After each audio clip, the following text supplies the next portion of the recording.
Hi, I'm Nat. And I'm Guy. And the collapse of Candace Owens. She should have exited stage right at some point. She keeps doubling and tripling down. When I say exit stage right, I don't mean end her career. What I mean is read the room, and it's maybe time to change the subject. Maybe end your career. But yes, first of all, I do want to say thank you so much for joining us. Also, please don't forget to subscribe because it really does help us out. We have been gaining quite a few, so thank you so much to everybody that has subscribed. And also, we are now releasing daily videos that are not from our lives. They're completely different, similar topics, but a little bit more in depth on just one subject, so please go watch them. And also, we read all your comments, so don't forget to comment because at the end of each segment, we read all your comments. Yeah, and last week we were doing pretty good, but this week we're getting throttled. I think some of the video subject matters we did last week, YouTube is not happy with us. That being said, I'm going to continue to report on what I feel is important. Man, I was really tired last episode. I was a little bit short and rude. Yeah, we had a little spat, but we always debate like that when we're not live, so you got to watch it live. A lot of people had told us, because initially that's kind of what we wanted to do. We wanted it to be a bit more engaging, let's say, between you and I, but we decided against it because a lot of people said that they didn't like it. So okay, let's get into Candyland. Also, hold on. Hello to Nan. Thank you for being here. So good afternoon. Good afternoon to you and to everybody else who joins us. And it's non-cooking today. Yes, let us know what you're cooking. We're always curious. I think it's a regular thing on the show. The viewers are probably waiting to know what Nan's cooking as well. We're all on our seats to know. Okay, let's get into Candyland, Candace Owens, and we're going to start there with personality politics, and then we'll kind of get into geopolitics, U.S., Canada, Europe, and so on. I'm angry. I've had enough of these people. And yes, Candace Owens continues down the, in my opinion, but in a lot of other people's too, crazy train. Candace Owens here says, for example. Well, I really thought last week might have been the last time we were going to report on her. I thought she was going to kind of read the room and start changing the subject. It seems like she was headed in that direction last week, but she's doubling, tripling down, and so are the people around her. We're not only going to get into Candace Owens, I'm going to get into wolves and finance. This is somebody, when I was on Candace Owens' side, which I was for quite a while, until it seemed that there was nothing there, I was definitely following wolves and finance. I still follow all of them. The problem is they're really grasping at straws at this point.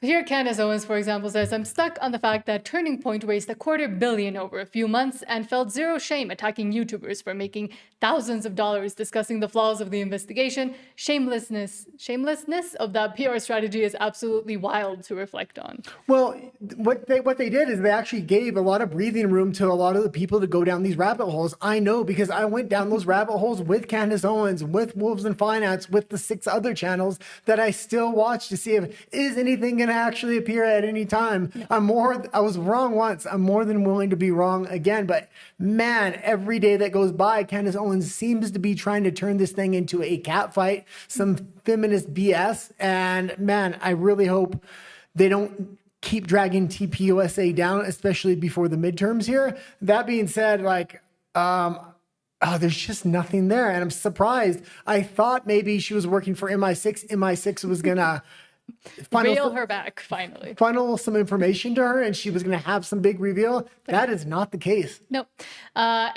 Because we were watching, before we started our live, we were watching her live.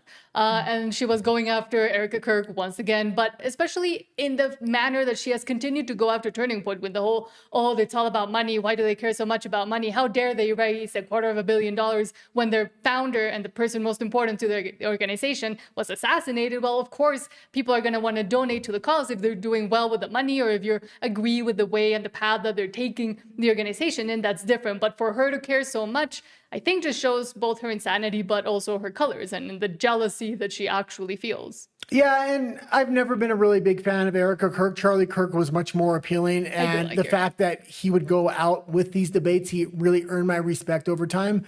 Erica, not so much. That being said, she's doing the best she can, and a lot of the stuff Candace is kind of nitpicking at this point is just the way in which she's grieving. I mean, my mother died at a young age. I mean, people grieve in really weird ways. They try to forget about it. They try to compartmentalize it. I can only imagine if you're trying to run a corporation, knowing the midterms are coming up. That too.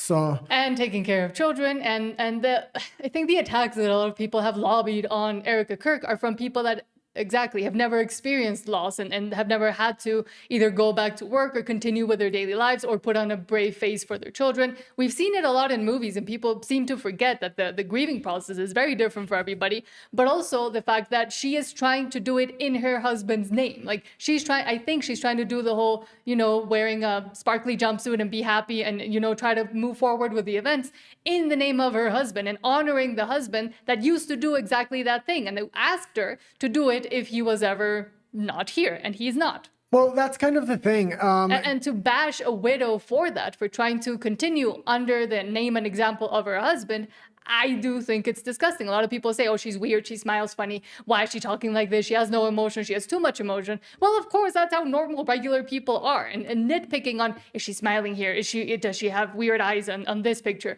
And then trying to make a backstory that doesn't exist. I disagree with you. I just disagree with you. It's just sad that people have that much time on their hands. She doesn't appeal to me as the CEO. I think she should be a behind the scenes CEO, not so much in front of the camera. I know that worked for Charlie, but Charlie also earned respect through debate. I think at this point she needs to realize, just do it behind the scenes, be a more quiet CEO, much like I think Jeremy Boring was in the public eye for a long time. I think he would work better behind the scenes.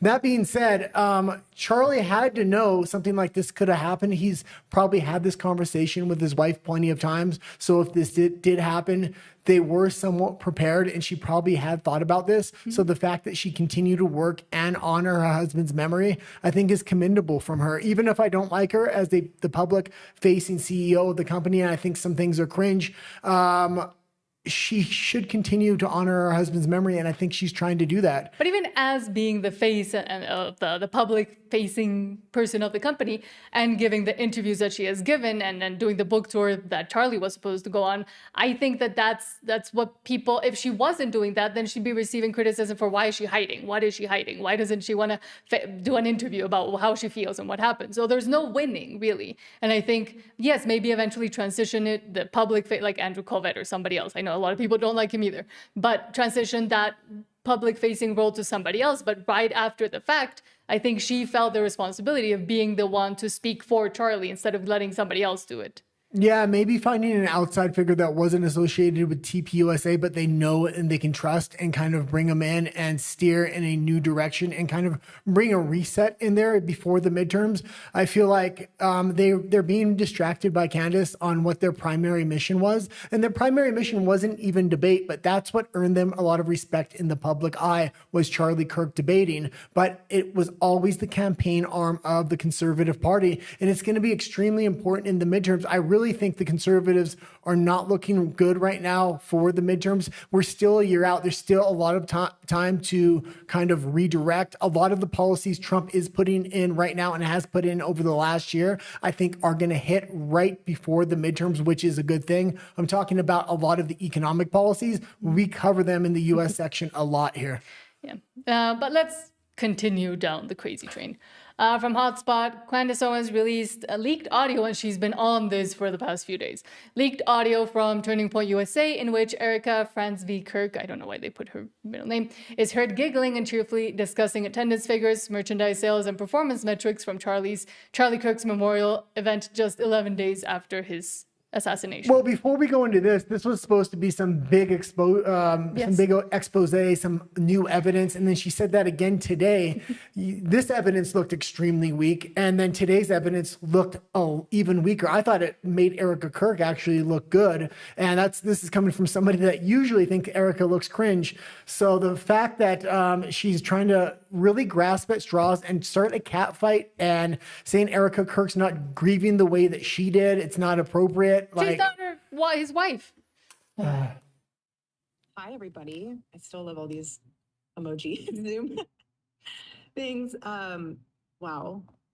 I don't even know where to begin. The fact that we were able to pull off an event of a century, like, it's just insane.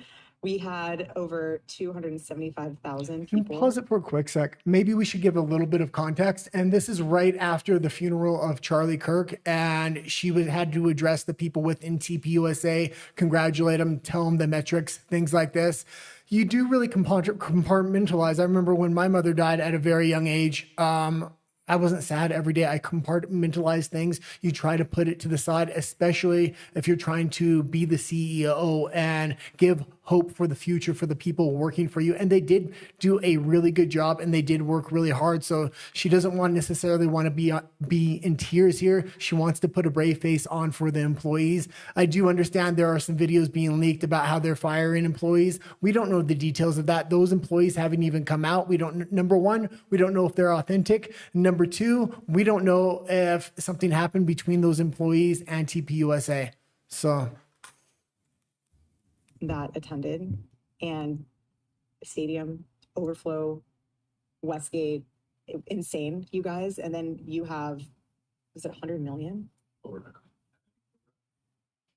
You guys that heard the gospel and all about Charlie and all about everything that you guys do and the hard work of Turning Point USA is insane. We had thousands that were registered to vote.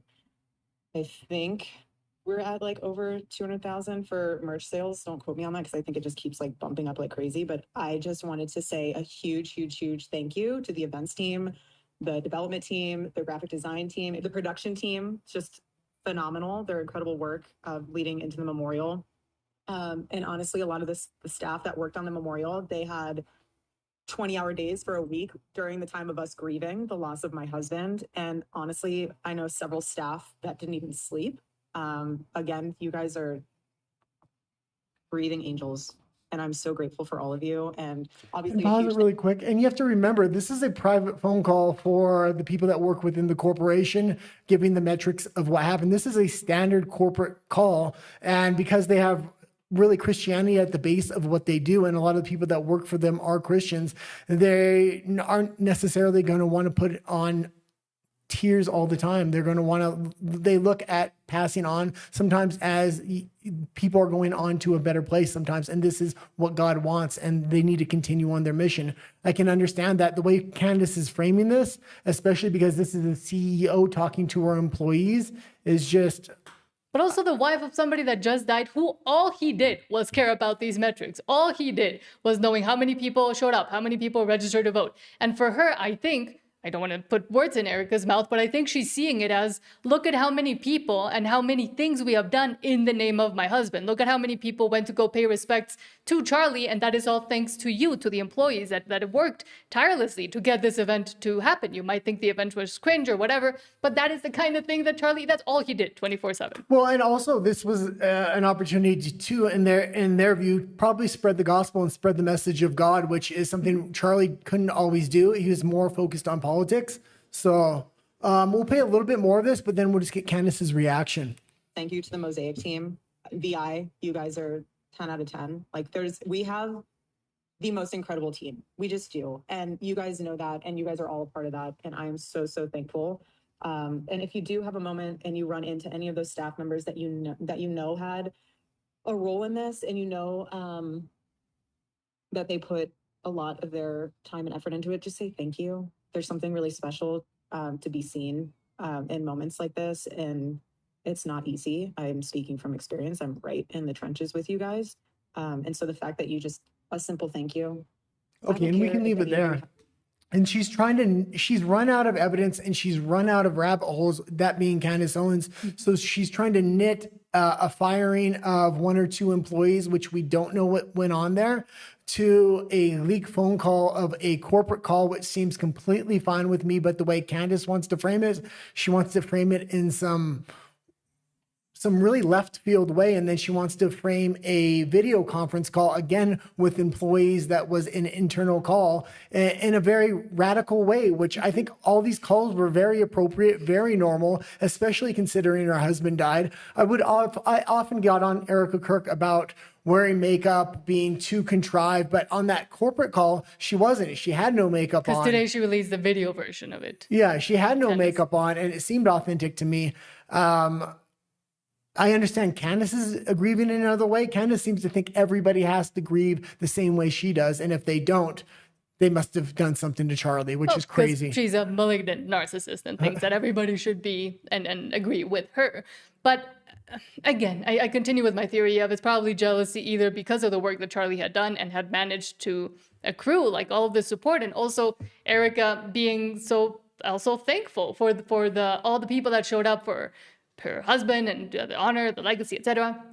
Or she was just jealous of literally that she didn't marry Charlie Kirk. Well, she had to run a corporation. This is the thing. Candace is getting honor when the times Erica Kirk's too emotional in interviews. Then she's getting honor when she's not emotional enough on these conference calls. You can't win to lose with Candace. She's trying to start a cat fight. She's trying to start throwing mud because she needs this thing to get down and dirty. Otherwise, everything she's staking in her career here, because this was so in depth and people followed her and her ratings soared. She doesn't want to pivot because if she pivots, she thinks the general public will take this as she was lying or she lost. And in a bit, we will play the ad for Jeremy Boring's, funnily enough, first in-person, well, not in-person, but video interview. And I think he did a perfect diagnosis of And we Candace. disagree because I don't like Jeremy Boring. I don't like... I'm not saying I like him. I'm I saying don't- the interview was pretty interesting when he talked about what he sees going on in media. Okay, we'll definitely have a difference of opinion there, but... But now, right now, we're talking about wolves in finance. And this was kind of the financial arm of the people that were doing different different investigations. He was going down into TPUSA's financials. I was very sympathetic to him. I thought he was doing a good job in the beginning. Robert Barnes kind of exposed a lot of the holes in his original Reasoning. expose or his original few videos. And that kind of is what brought me to reality at some point. But because I liked him so much and I thought he had done a good job and he had made retractions when he made mistakes, I was willing to continue down this. So his most recent video, which was about an hour, I watched the entire thing and it's absolutely ridiculous. We've gone into major corruption in TPUSA's financials to maybe there was no corruption and they're ballot harvesting. Let's expose the conservatives for ballot harvesting now. Both sides do this. I don't agree with it. That being said, he actually had no real evidence that TPUSA was actually ballot harvesting, only conjecture. So Cinema Shogun says, Candace Owens supporter crashes out big time. He also got he says it here. No, this isn't AI. Apparently this guy is a real person and he's very angry because he recently got hit with a cease and desist letter from TPUSA. And now he's back accusing TPUSA and Donald Trump of committing election fraud. Yeah, I mean, he did get the cease and desist letter. They let him go down these rabbit holes for quite a while. When he I got think it, they were building a case. I thought he might have pivoted. He didn't pivot. He doubled down. He knew he was doubling down because he said it. And so I expected something to be in that video. And really what he came up with is I think they're possibly ballot harvesting on this and this. But the evidence he's giving, he says, I don't actually know if they are. Mm-hmm. The entire leadership team would go straight to prison. Tyler Boyer, prison. The CFO, Justin Olson, prison. Andrew Colbett, prison. Blake Neff, prison. Anyone who knew about I mean, if he continues down this path, I want somebody to put a thing that says lawsuit over him. Well, the main thing was Donald Trump prison, based on writing analysis coming from him, which he's not actually somebody that does writing analysis.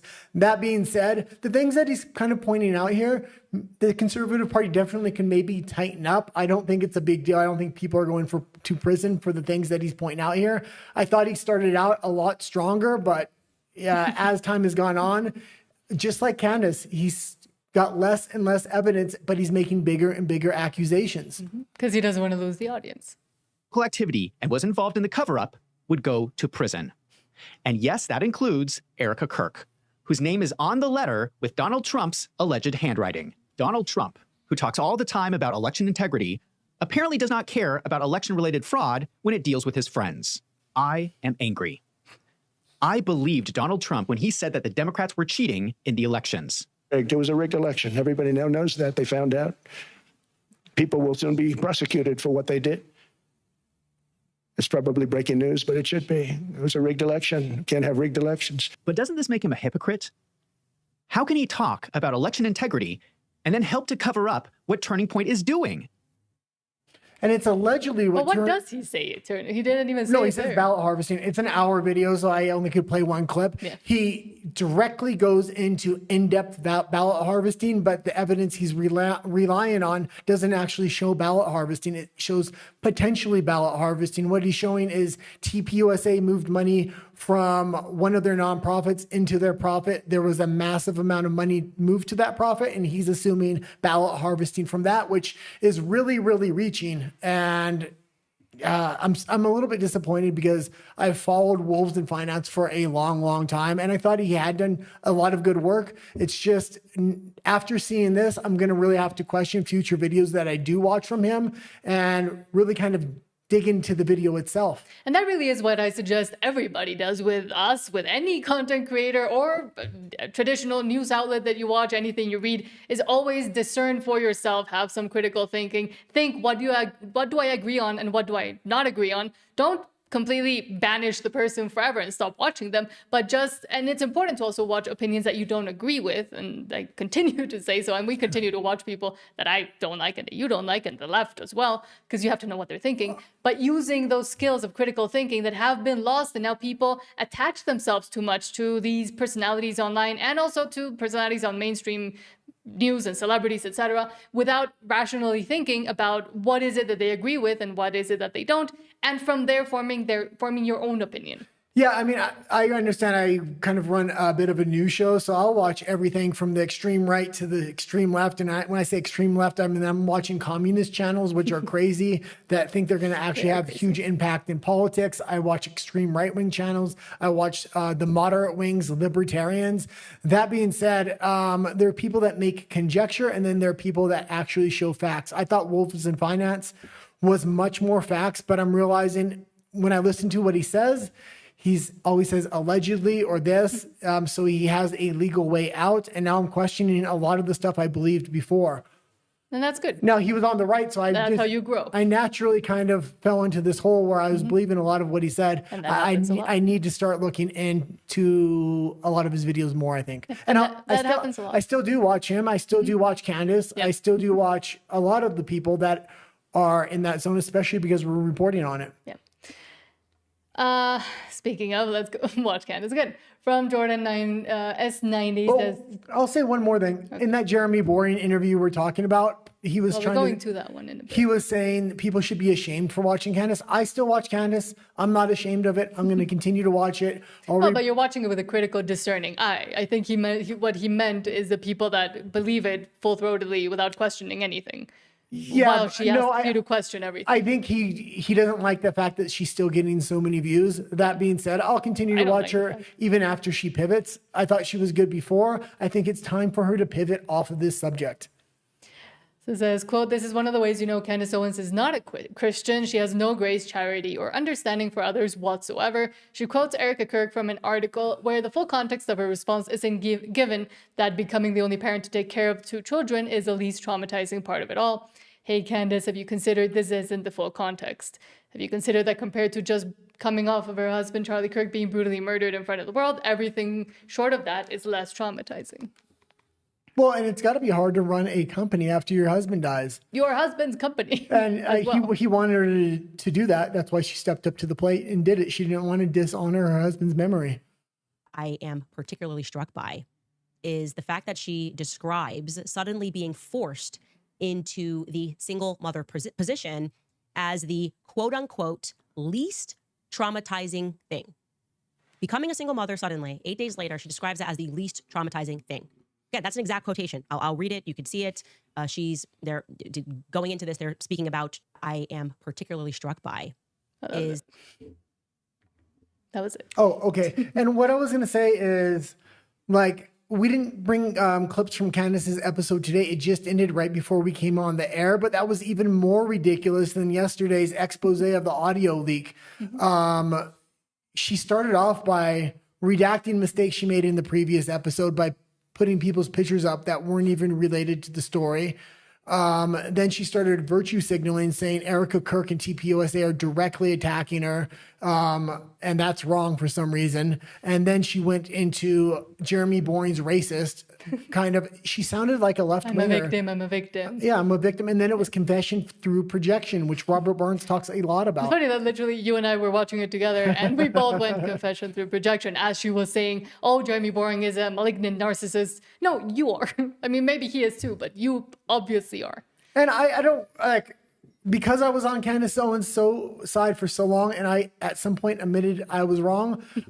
Maybe it's time for her to admit she's wrong. I don't think she'll do that, but at least pivot at this point, especially with the amount of mud you're throwing, and there's nothing there. You're literally taking corporate calls and pointing out how you don't like the way the widow's grieving, which is crazy.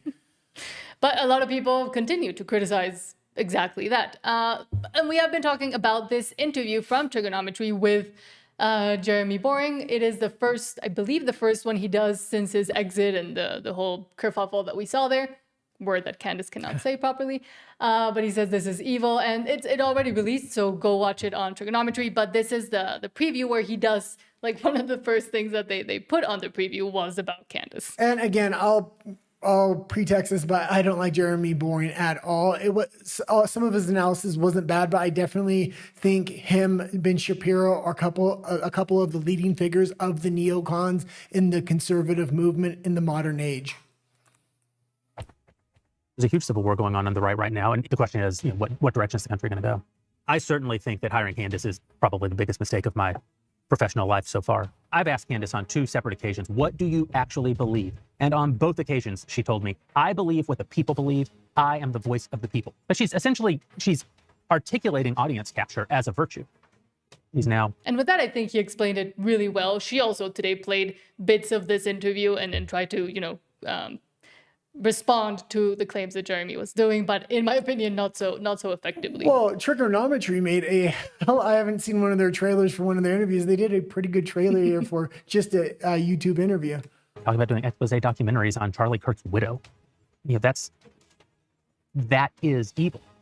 I see a huge alignment between, Antifa thugs tearing down statues of Christopher Columbus and George Washington and Thomas Jefferson, and people on the so-called new right saying that Churchill is the chief villain of the Second World War, or that America shouldn't have used the atomic bomb to end the Second World War. That's just rhetorically tearing down our statues in the same way that Antifa is physically tearing down our statues. I think that Tucker is doing an enormous amount of damage to the Trump coalition.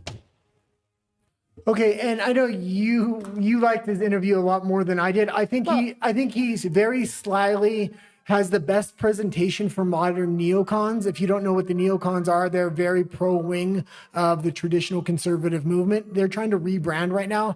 I actually thought he did a good job with that rebranding. That being said, I don't agree with that wing of the party generally, and I don't support it. Some of his analysis on individual topics, yeah, I'll agree. It was good. That being said, Candace and Tucker have gone into left field, so the populist wing of the party looks crazy at this point, or somewhat crazy, and the neocons are left here looking like the sane ones, so they're going to have a lot of audience capture. Luckily, Nick Fuentes wasn't drawn into Candace Owens or Tucker Carlson, so for the populist wing, he looks the most sane. The problem is, Nick Fuentes was typically the most radical of the populist wing, and he looks the most sane now. But I mean, you might not like Jeremy Boring, but if you're interested about, I think it was a pretty sober analysis from someone that has been on the inside. Yes, now he's on the outside a little bit, but who has and went through all of it, especially with the whole Candace thing. And I think he does a good analysis of how the division started, where it's going, what the purpose is of the divisions, because he did make a very strong delineation between Candace Owens, who is basically just trying to do audience capture, popularity contests, and being as inflammatory as she can, just for the sake of it, versus Tucker Carlson, and he mentioned Marjorie Taylor Greene and J.D. Vance, I believe, and Nick Fuentes, who he says at least they are trying to build something. He may not agree, and he says he may not agree with what they're building, but at least they are trying to do and move the conversation and move what they're doing towards a political end and a political goal, which Candace is not doing. And I do think that that distinction was very important, and it might not be in people's heads that the motivations of even though they both seem crazy, these two sides, the motivations between and the differences between Candace and Tucker are pretty stark once you sit down and start thinking about what is the end goal of both of them. Yeah, I can see the framing from Jeremy Boring as well as Ben Shapiro. Ben Shapiro doesn't hide his framing nearly as well as Jeremy Boring. Jeremy Boring actually did a tremendous job trying to rebrand the neocons in this interview. I think they want to leapfrog. Well, no, and I did not agree with him on the neocon-y, rhino-y points. But I do think he knows it pretty much better than anybody. But what I'm trying to say is what his actual long-term goal is here. And I think his long-term goal is to leapfrog Marco Rubio over J.D. Vance as president of the United States. But the thing is, he doesn't have the power to do that anymore. Yeah, but he might try. He still has access to a lot of money, a lot of investors to funnel it into independent media. So I think he still is a power player more than people actually realize, especially behind the scenes. Maybe. But I will say, if you're interested in the whole mechanics of and machinations of Candace Owens' Daily Wire, him, and a different way of looking at what's happening with the media, what's happening with online influencers, why some are way more bombastic, to call it that way, or inflammatory than others, I think he has a good, lays the field out pretty well. Well, and I will give credit where credit is due. What the Daily Wire did extremely, extremely well, and they probably can still do it, is they knew talent when they seen it. Candace Owens, they hired her. She's very talented. He even said she was very talented, so he did give her credit. He just doesn't like the direction that she went to this day. Brett Cooper, extremely talented. She has a huge career ahead of her, and she's putting her family first, so it shows that she had a good foundation as well. They also have Matt Walsh that's still with the Daily Wire. Michael Noser is fantastic as well. The Daily Wire does know how to talent scout for political commentators, and I think they need to really keep focused on that. The big problem with political commentators is after they get big, the Daily Wire thinks they don't have to pay them a lot because they're the ones that discovered them and built them up. And that's just not the case. They should have paid Brett Cooper what she was worth and kept her around. And I think one of the big, because a lot of people now hate on the Daily Wire because it's, the Daily Con and the Daily Rhino Con, etc. But I think people forget that, yes, Breitbart and Bannon in a way, and Alex Jones too, and Rogan, they were like the first steps of building this social media ecosphere, but the Daily Wire really did take it a step further, and they were successful at it until it got too big for their britches, and then they thought they could do a lot more than they could at the time. And I think that was their downfall. And you also mentioned when October 7th happened, that's when it completely pivoted and kind of they just focused on that, even on the Daily Wire website, on their news site. That was the only story that they were talking about. So I think that made a lot of people say, like, well, cover other things, be an actual outlet if that's what you want to do. Well, we were subscribers to the Daily Wire for a long time. I used to go daily to them for news. I thought their news section was very good. You get good headlines. You can look through it. It was something you could actually read rather than just all videos. Now I primarily go to X, but at that time, I remember after October 7th, it was just one story for weeks and weeks. And I was like, and one frame. This is completely biased. I want other stories. Just, I don't even mind if you report on that as if that is your primary story, but you had nothing else on the website. And I just tuned out at that point. I think we stayed subscribed to them for quite a while after that, but I stopped going to them for news. And that was a big, I think, disservice in general to what they were trying to build. And then got too ambitious with Bentke and Jeremy Boring's whole dream that he wasn't able to achieve because, again, he got too ambitious before he could. Well, they did a disservice reporting on that, over-reporting on that one story. Mm-hmm. People are going to stop coming to you for a news source, so they're not going to care about your opinion on that story, which you literally lose a lot of your audience. Well, let's read some of the comments because then the rest of Personality Politics isn't about Candace. So most of the comments right now are about Candace. Sean, hello, Sean. Sean says, Candace is lying, but I wonder if there's some jealousy towards Erica. There's obvious jealousy. I mean, just put a picture side by side and there's your answer, essentially. Well, in the beginning, I didn't want to believe it. And she proposed that idea, I think around the time Tim Pool was proposing the idea. And I was like, that's absolutely ridiculous. She's actually going down rabbit holes that have some validity. Now she's literally just flinging mud at Erica Kirk, hoping Erica is going to fling something back so it's going to turn into Jerry Springer. And then she can distract from the fact that there was nothing there. And so she can continue to have an audience because the audiences get bored if the story gets boring. Yeah, the mudslinging makes me think you had a lot more validity, and Sean has a lot more validity when he's saying maybe there was something there that she did like Charlie Kirk. Yeah. Either she liked Charlie Kirk or she liked what Charlie Kirk was able to build that she was never able to with her Blexit thing. No, I think you were right the first time. Both, I think. Sean also says the FBI raided Fulton County election office today over 2020.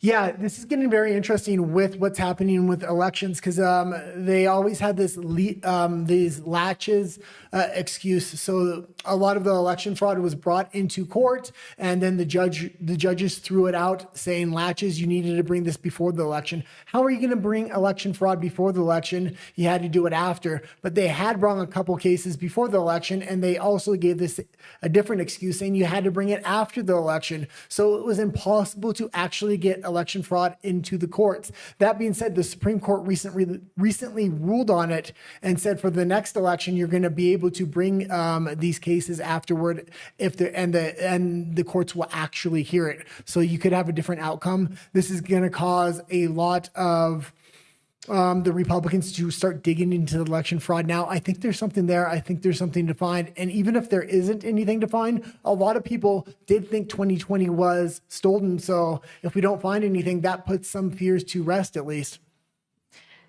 Sean also says ballot harvesting is legal in several states. So if TPOSA did it, likely legally. Well, no, this is the huge issue I have with this. And ballot harvesting to an extreme measure, which should be illegal, is completely legal in 6 Democratic states. I mean, it's just absolutely outrageous the length it's legal in those states. A lot of Republican states have respectable laws on it, like you're not allowed to ballot harvest in the same way. And I think there should be ballot harvesting regulations across the entire nation here. There's one state that we reported on the last show. 7 million citizens are voting in that election. The state only has 4 million. In a typical state, if you have a state of 4 million, only 3 million are going to vote. Yet 7 million people are voting in that state. They don't even have that many citizens. Obviously, ballot harvesting is going on. Both sides are doing it. Why he's pointing out this? Why he's going to point out it's happening in these Republican states? Because the Republican states have much harsher laws on these things. Sean says Jeremy is an LA dude. Not a lot of racists come out of Hollywood and California.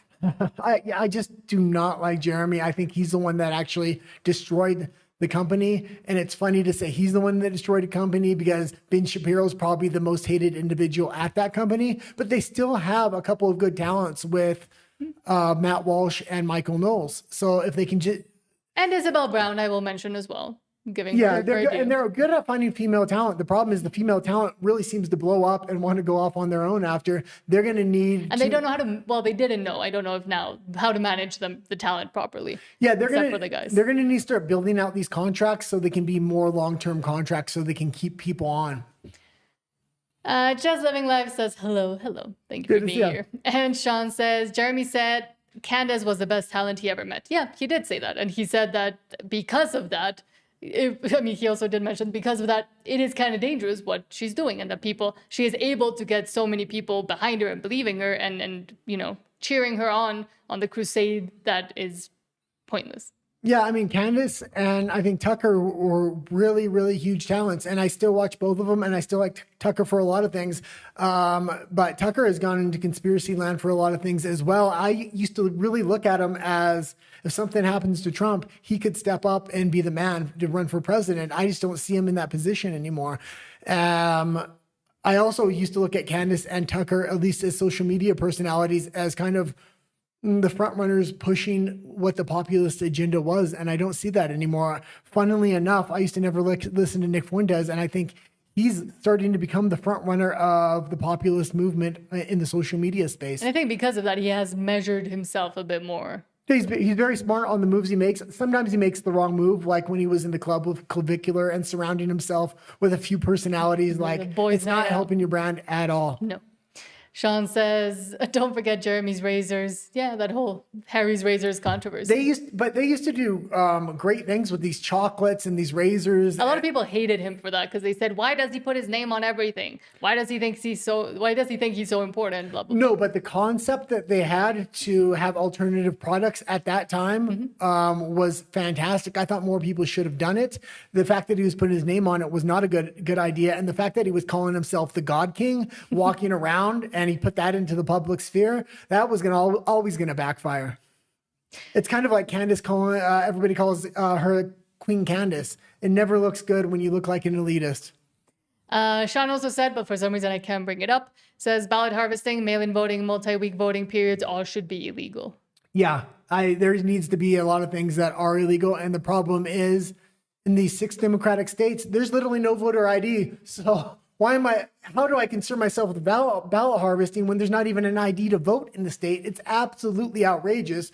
And when I tell people in Mexico about this, they just don't believe me. They think I'm a liar, that there's no vote there. You don't need an ID to vote in the state of California and 6 other states. When I used to say that in Canada, again, I'm exaggerating. I'm a right winger. That's not true. You're racist. Yeah, it's crazy.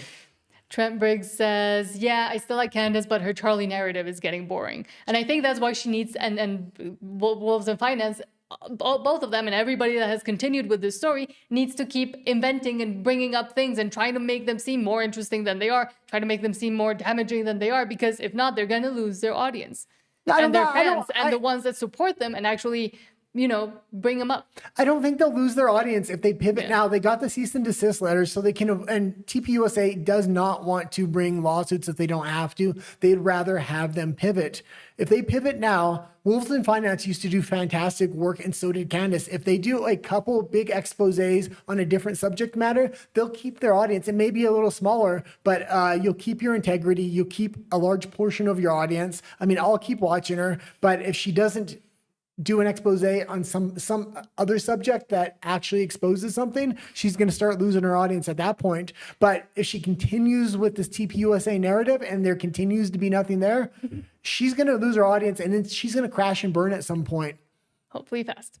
Sean says, Tucker and Candace and Fuentes are woke right defined. But then again, what Jeremy Boring said and the distinction he made, I think, is important.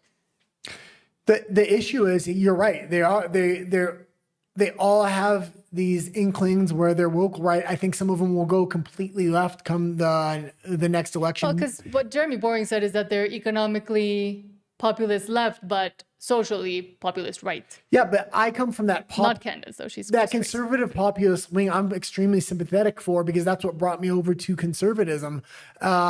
That being said, I have an absolute hate for the neocons because they're warmongering. It's a one-issue election for me. If I think you're going to take the nation to war, I'm probably not going to vote for you. That being said, I look at Jeremy Boring and that wing of the neocons, that being Marco Rubio and Ben Shapiro, as just as bad. Like, there's no good leaders for the populist conservative movement right now, and it was so strong at one point. You're really seeing because right now they're all fighting for who gets to be the next one. Well, you're seeing the reemergence of the neocons because they're all fighting. Sean says Wolves in Finance did that cringe coming out episode when he started. Yeah, cringe.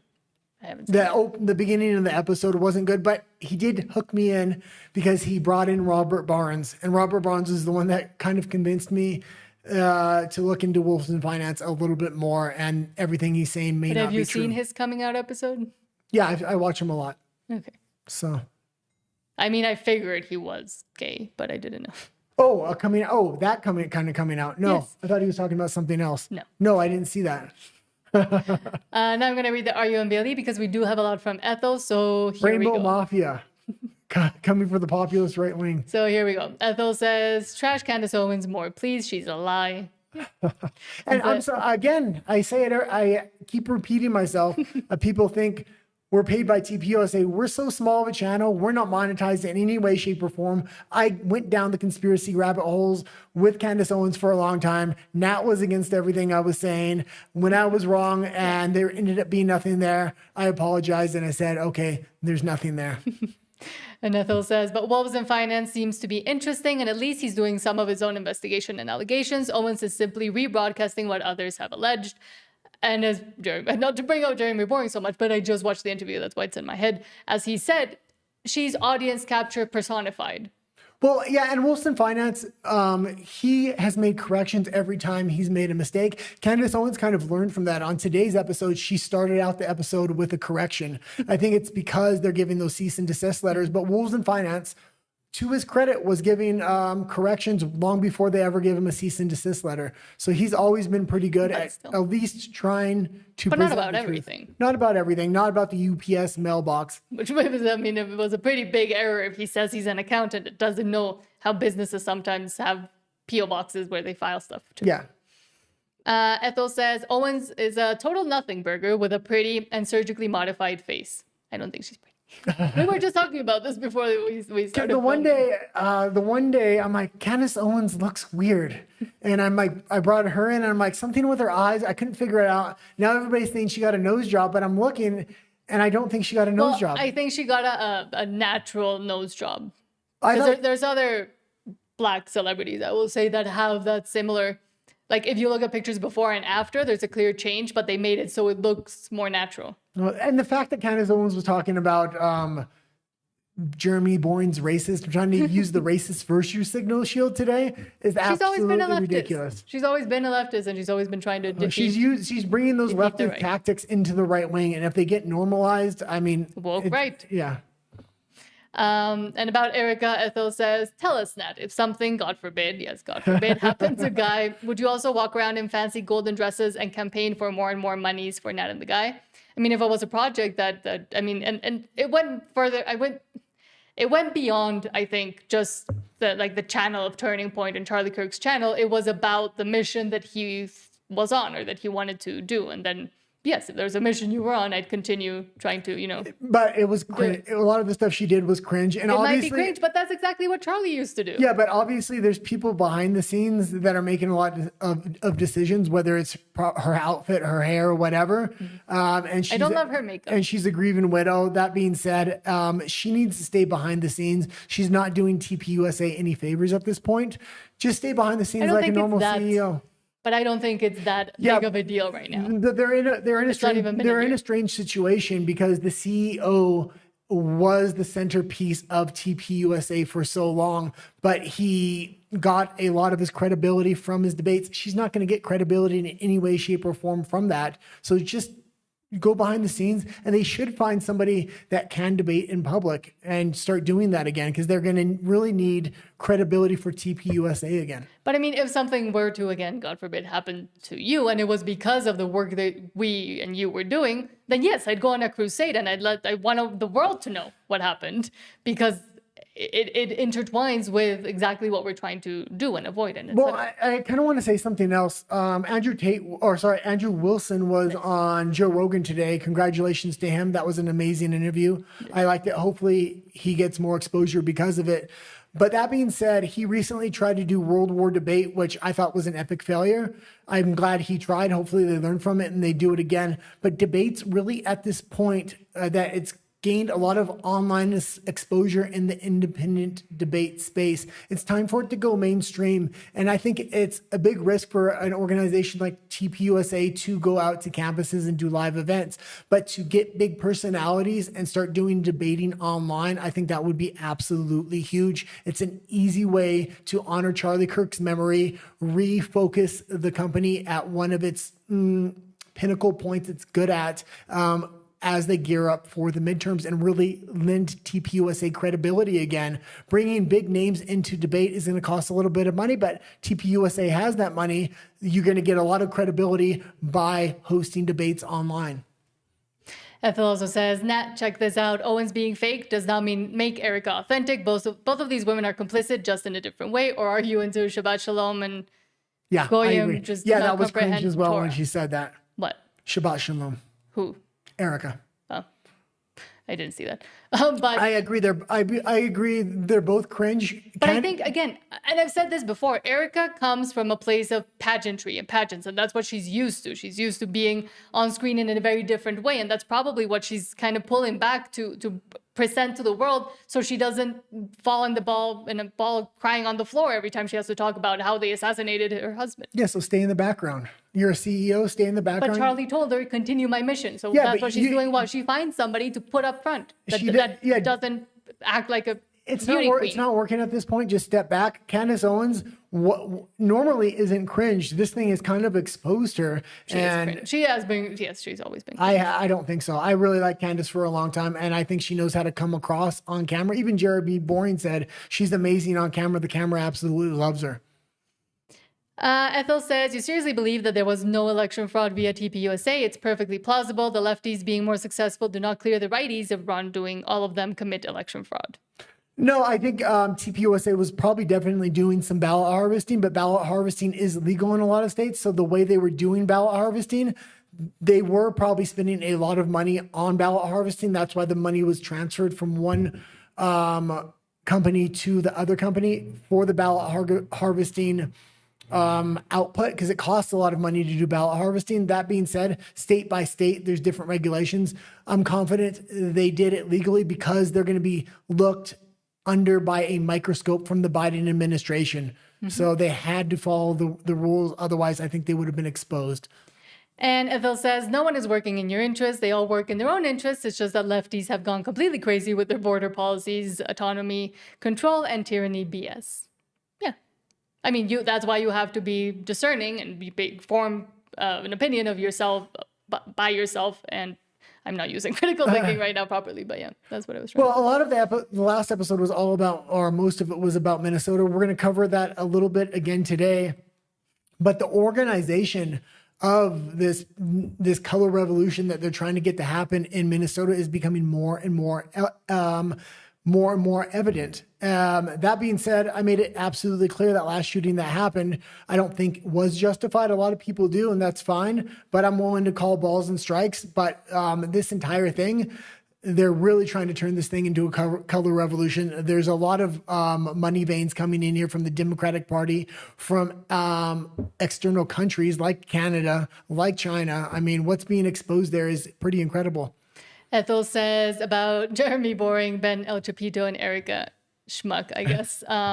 First, Shabbat Shalom, I guess. And then he asks Nan and the guy, Shabbat Shalom. But again, I think doing everything's like about Israel, and Israel is involved in everything. I think that's just a debate-ending way of not letting the other side speak. If they want to do their Zionist stuff, let them. Free speech is free, and then they can get criticized. But I think putting blame and pitting everything on Israel actually takes away from what those others that are actually at fault too. I mean, yes, complain about Israel, complain about the funding, complain about the influence that they've had, but also complain about the influence the Catholic Church has had, complain about the influence that evangelicals have had, complain about the influence that the left has had all over the place. I disagree with you. The Israel derangement syndrome drives me insane because it's a way to not have a proper debate. It's not Israel or a proper derangement. conversation. It's not an Israel derangement syndrome. Absolutely not. Yes. They have outsized influence, and but so do a bunch of other organizations. Not in TPUSA. There was no other organization that really the Christian church, the Christians. That was all they talked about. That was ideologically based, not money based. But they also had that weird church that they were all in. I disagree. I think Israel and Turning Point Faith. Yeah, turn to look at that and turn to look at who was actually organizing that. I think Israel has outsized influence within the United States. Yes, the United States needs to change regulations so other countries don't have outside influence, but start with Israel and make an example of that and then spread it out from there. I mean, an investigation just came out about the outsized influence that Mexico and the Mexican embassies and consulates have in the U.S. Look into that as well, but nobody wants to look into that. Everything is the fault of Israel for some reason, or the Jews. You have to start somewhere. You might as well start with Israel. But I think going always to Israel and just talking about that and everything's their fault is a very retarded way of looking at the world. Nobody's just looking at them. No, they're not. Candace, there are people that just say, even Nick Fuentes came out to say, this is dumb. Israel did not kill Charlie Kirk. No, I didn't say. I'm not. You're I trying. know. You're No, trying I'm to not straw saying man you. the argument. I'm not saying you. I'm saying the people that have Israel derangement syndrome go as, like Candace, go as far as to only putting blame on that. Yeah, but you're trying to straw man the argument. What I'm saying is they have. But I'm not. It's not my argument against you. It's the argument against Israel derangement syndrome. Okay, let's continue on. And I don't like Israel. I'm not defending Israel. I'm just saying there's so many other but you do quite things often. that you should. I'm saying there's so many because it's tiring. That's why I agree with Tim Pool about this. It's so tiring and it ends any kind of intellectual or proper discussion about things because then everything can be pinned on Israel when doesn't. there's so many other aspects to talk about. Sometimes things are Israel and sometimes it's not, and I have that debate. But quite the fact is that frequently. a lot of people go, oh, it's all this one thing when it's not. No, they don't. 'Cause Yes, they do. The person that used to do that used to be Nick Fuentes, and he doesn't do that anymore. Because he learned that that was retarded. Okay. And he even said that. Even Candace isn't doing it anymore. Yes, she is. Okay. She continued today. Within TPUSA, Israel has an outsized voice, and they always had. Sure. I'll agree with that. But the thing is, it's not just about that. Stop just pointing that out. Okay, let's That's my continue. annoyance. Ethel said the Daily Wire is fake engagement, massive Israeli funds, exclusive Zionist narrative under the guise of normalcy. Oh, and the company is going down the drain. What could go wrong? Yeah, I mean, it went wrong. We already said. Yeah, they keep kind of Matt Walsh there, and they allow him to have contrarian opinions, so Sometimes. they can debate against the talking points that you just gave. Mm-hmm. But yeah, I completely agree with you, and I think that's why people turn away from it, the Daily Wire. Mm-hmm. And after October 7th, their news section was literally just that for a month, not a single other became story. captured by and it one became very story. obvious to Same the as general the other public. side. The general public. Yeah, I always knew they were, but I was okay with it because it wasn't front and center for everything they did. Now it's at the core of everything they do.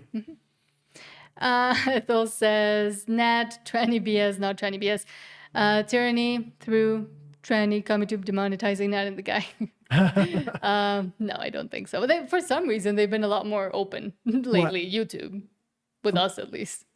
No, last week, this Well, week. no, about the edited videos, no. But about when we do lives, I don't know. I noticed a huge. I've noticed they relaxed a bit. I noticed a huge throttling for one subject, and it surprisingly, Israel sometimes gets throttled as well, but not as much as China. I didn't want to say the word. Oh, sorry. The red flag with the gold stars. Anytime you do anything with that, I mean, it punishes you for not only your video about that, but all other videos for the week. Yeah, but you can't live your life. No, just and I'm going to not continue talking report. about And things. we got a bunch more stories coming out about China this week. You just said it too. Well, you got to roll with the punches. Ethel says, okay, Nat, again, Shabbat Shalom. I hear you. Everyone has the influence, so it's good. We love Shabbat Shalom. Torah is the way, going that. More money to and from Israel. Let's go. I'm not religious. I don't care about either religion that much. I care about there being religion and that the West is falling because of the lack of religion and because of the hate on religion that has been perpetrated only for religions that built the West. Yes, I'll talk about that. But again, I don't have a preference because I don't believe in either of them. None of them. Okay. What? That sounds like a Zionist reply to me. But you know me. You know I'm not religious. Okay, but I will say, I wanted to say one more thing about China. Minneapolis, anytime you talk about it, the video does good. Obviously, YouTube and certain people are pushing that. The last live we did got throttled massively, and it's because we were going to talk about Minneapolis, but there was breaking news about what happened in China. So I put that as the headline story really quick before we got into and that was a mistake because the whole video got throttled. Yeah. We should have put it later on. Ethel says Timpu is being, again, paid by Israel too. And that's the problem. You can't just go around and blame everything on that because you're actually destroying the good points that you might be making. That's my issue. Well, I wish we were getting paid by nobody. That's no, the exactly. That's the problem. We don't get paid. Please subscribe. Well, the Spanish channel does, but very little because little. You don't even make videos for the Because Spanish. I'm doing stuff for this one all the time. Because we're focusing on trying to get once this we get to 1,000, if you're not subscribed, subscribe. Once we get to 1,000 subscribers, maybe we'll make $5. Yeah, we're literally just living off of our savings. Yeah. To be honest, and they're gonna run out. From Sean, it says, yeah, it was like 4 years ago. I don't remember what the point was about. I don't know. Trent says, I think we all see Erica was a gold digger, but I say leave her alone. Aren't her parents loaded though? Yeah, Erica's parents have a lot of money. She's off-putting to me. I've made that clear. But it's time to kind of leave her alone. It's also time for her to kind of step into the background, run the corporation, find another front man that can kind of do what Charlie was doing. There are people or like multiples. Like there doesn't have to be just one. You can have a bunch of people go out to college campuses. Well, no, and you don't need to become big names. You don't need to put them on college campuses because it is a big threat. yeah. But start organizing online debates. It will give credibility, and online debate formats have a lot of room for improvement if you just invest a tiny bit of money. So Trent says Candace's makeup pretty. I mean, I don't think she's pretty. We're talking about that earlier. because I'm a girl, people will say you can't say bad things about other girls, but no. Okay. I don't think she's pretty. I'm not going to say that. Well, we're talking about people on the show. Sean says Candace is gorgeous, but just my opinion. I don't know. No. Not that I'm saying that I think I'm gorgeous, but no. I really want to say it, but I'm not going to say it. Okay, continue. Trent says the only other rock star debater is Ben Shapiro, but his star has fallen. I think there's a lot of other good ones. They just haven't been put at the forefront, and they're not big names, but they're really good. Well, I used to think Ben Shapiro was a rock star, and then the criticism always came in. He only debates college students that can't debate, and I didn't really ever pay credence because I thought he was a good debater.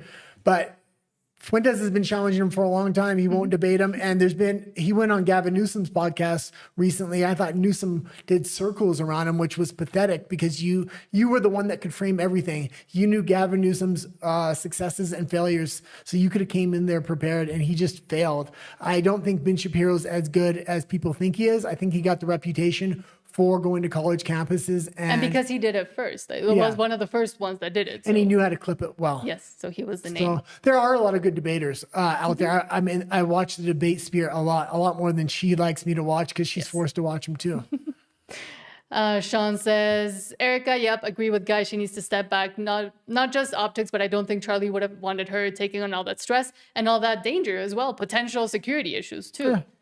I mean, with that, I do agree. There's moves that, just like I was talking about, was what was happening in Minnesota. You need to start thinking about strategically how are you going to accomplish your goals with the least amount of resistance. And I think it's time to re-strategize how they're doing this because Barack Obama, Bill Clinton, George Bush 1, George Bush 2, even Joe Biden, they all had better results than Trump is getting right now. I think there's a way to do it. We talked about the strategy that he should do, and I think he should do that. What question are you responding to? He was talking about Erica Kirk going in the I'm talking about everything leading up to the midterms and stuff like that. TPUSA needs to re-strategize how they're presenting themselves to the public. She needs to step back. They need to refocus on debates. They need to refocus on how they're going to get young people out to vote. They've lost a lot of trust amongst young people. And Donald Trump really needs to start thinking on how he's going to do these deportations because he's going to have to be successful at them if he wants to appease his base. But he has to do it in a way that's going to kind of appeal to the moderates.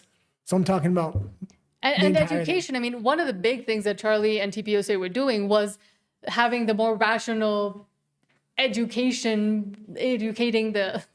Sorry, I just saw the guy run away. I forgot what I was saying. The education aspect of it and the actually confronting and debating the insane, ridiculous ideas that the left has on their turf on college campuses. I think that was what got people hooked, that Charlie was able to debate and present in a way that was way more calm, rational, guided by faith, etc., than the other side was at the same time that he was trying to debate them. And I think that's what they need to find and recapture. They need to recapture the ability of bringing sanity, logic, and faith into the insane conversation that continues to happen right now, especially with women for some reason. Well, there is a reason. TPUSA, focus on debates. Put Erica Kirk in the background. Those debates don't need to necessarily be live. There's a lot of room to grow an online debate platform. It would work fantastically. It would re-give your organization credibility. Now's the time to do it, well before the midterms, because you're also going to have to focus on get out the vote, but you need to restore a certain level of credibility. Just taking out Candace or people that are talking shit about the organization doesn't bring the organization credibility again. Debates will. Sean says, Erica is beautiful too. Both her and Candace are very good looking and says, I am obviously joking. I was about to call him a simp. I mean, I'll say Erica is more beautiful than Candace, but I don't. whatever. You're the most beautiful. My wife. No. Ethel says, Nat, if you're being paid, all your valid points start serving a biased narrative, which becomes your guiding star. Therein, they all dissolve and become paid for and essentially fake. Yeah, I'm well, not getting paid. at least I'm here to kind of balance her out, I guess. That too, yeah. Yeah. But But no. I was wrong about Candace, and she was right. So once in a while, Once in a while. yeah, once in a while. But I also think it depends how and who and what your actual guiding North Star is if you are getting paid. Because again, yes, you can do this all day long, all you want without getting paid, which is what we are doing. But eventually you do need money from somewhere. It's just who you're taking it from and what are the, not contracts, but like what are the guidelines within the contract you sign with them so you don't get captured by whoever's paying Yeah, you. but you shouldn't be taking money from politicians or countries. Or governments, yeah. Yeah, And I so- agree with that. So I don't care what's in the contract. You shouldn't do that. YouTube pays enough, and like we're in a habit where we're building out how between the two of us we can actually put enough content out there because it's a lot of work between lives and edited videos. But we're figuring out how to kind of mainstream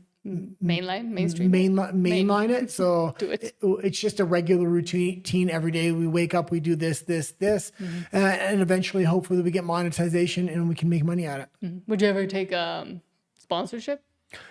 The kind of sponsorship I had already thought about this. I would like to do go out to independent farms, stuff like that actually sell products, but something that I can kind of do a documentary on and be like, oh, this is a good company. And then ask them if they would want to sponsor themselves through the channel. So go seek sponsorships that I actually believe in rather than let sponsorships come to me.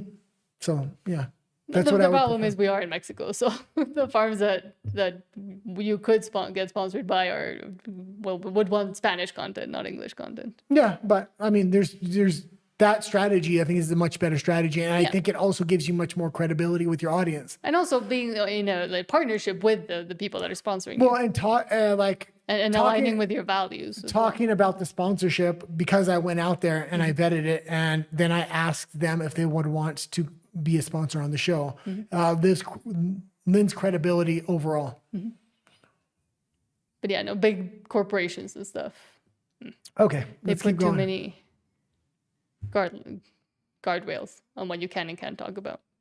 Sean says, conservative bench was much shorter than we all thought, apparently. Charlie was the guy and no one else. Yeah, it was surprising how much Charlie was the glue that held everything together and really pointed everybody in one direction. He was that big tent umbrella. I was shocked. I mean, I liked him because of his debates. I'm huge into debates. I know all the small personalities in there. I would watch Charlie for that.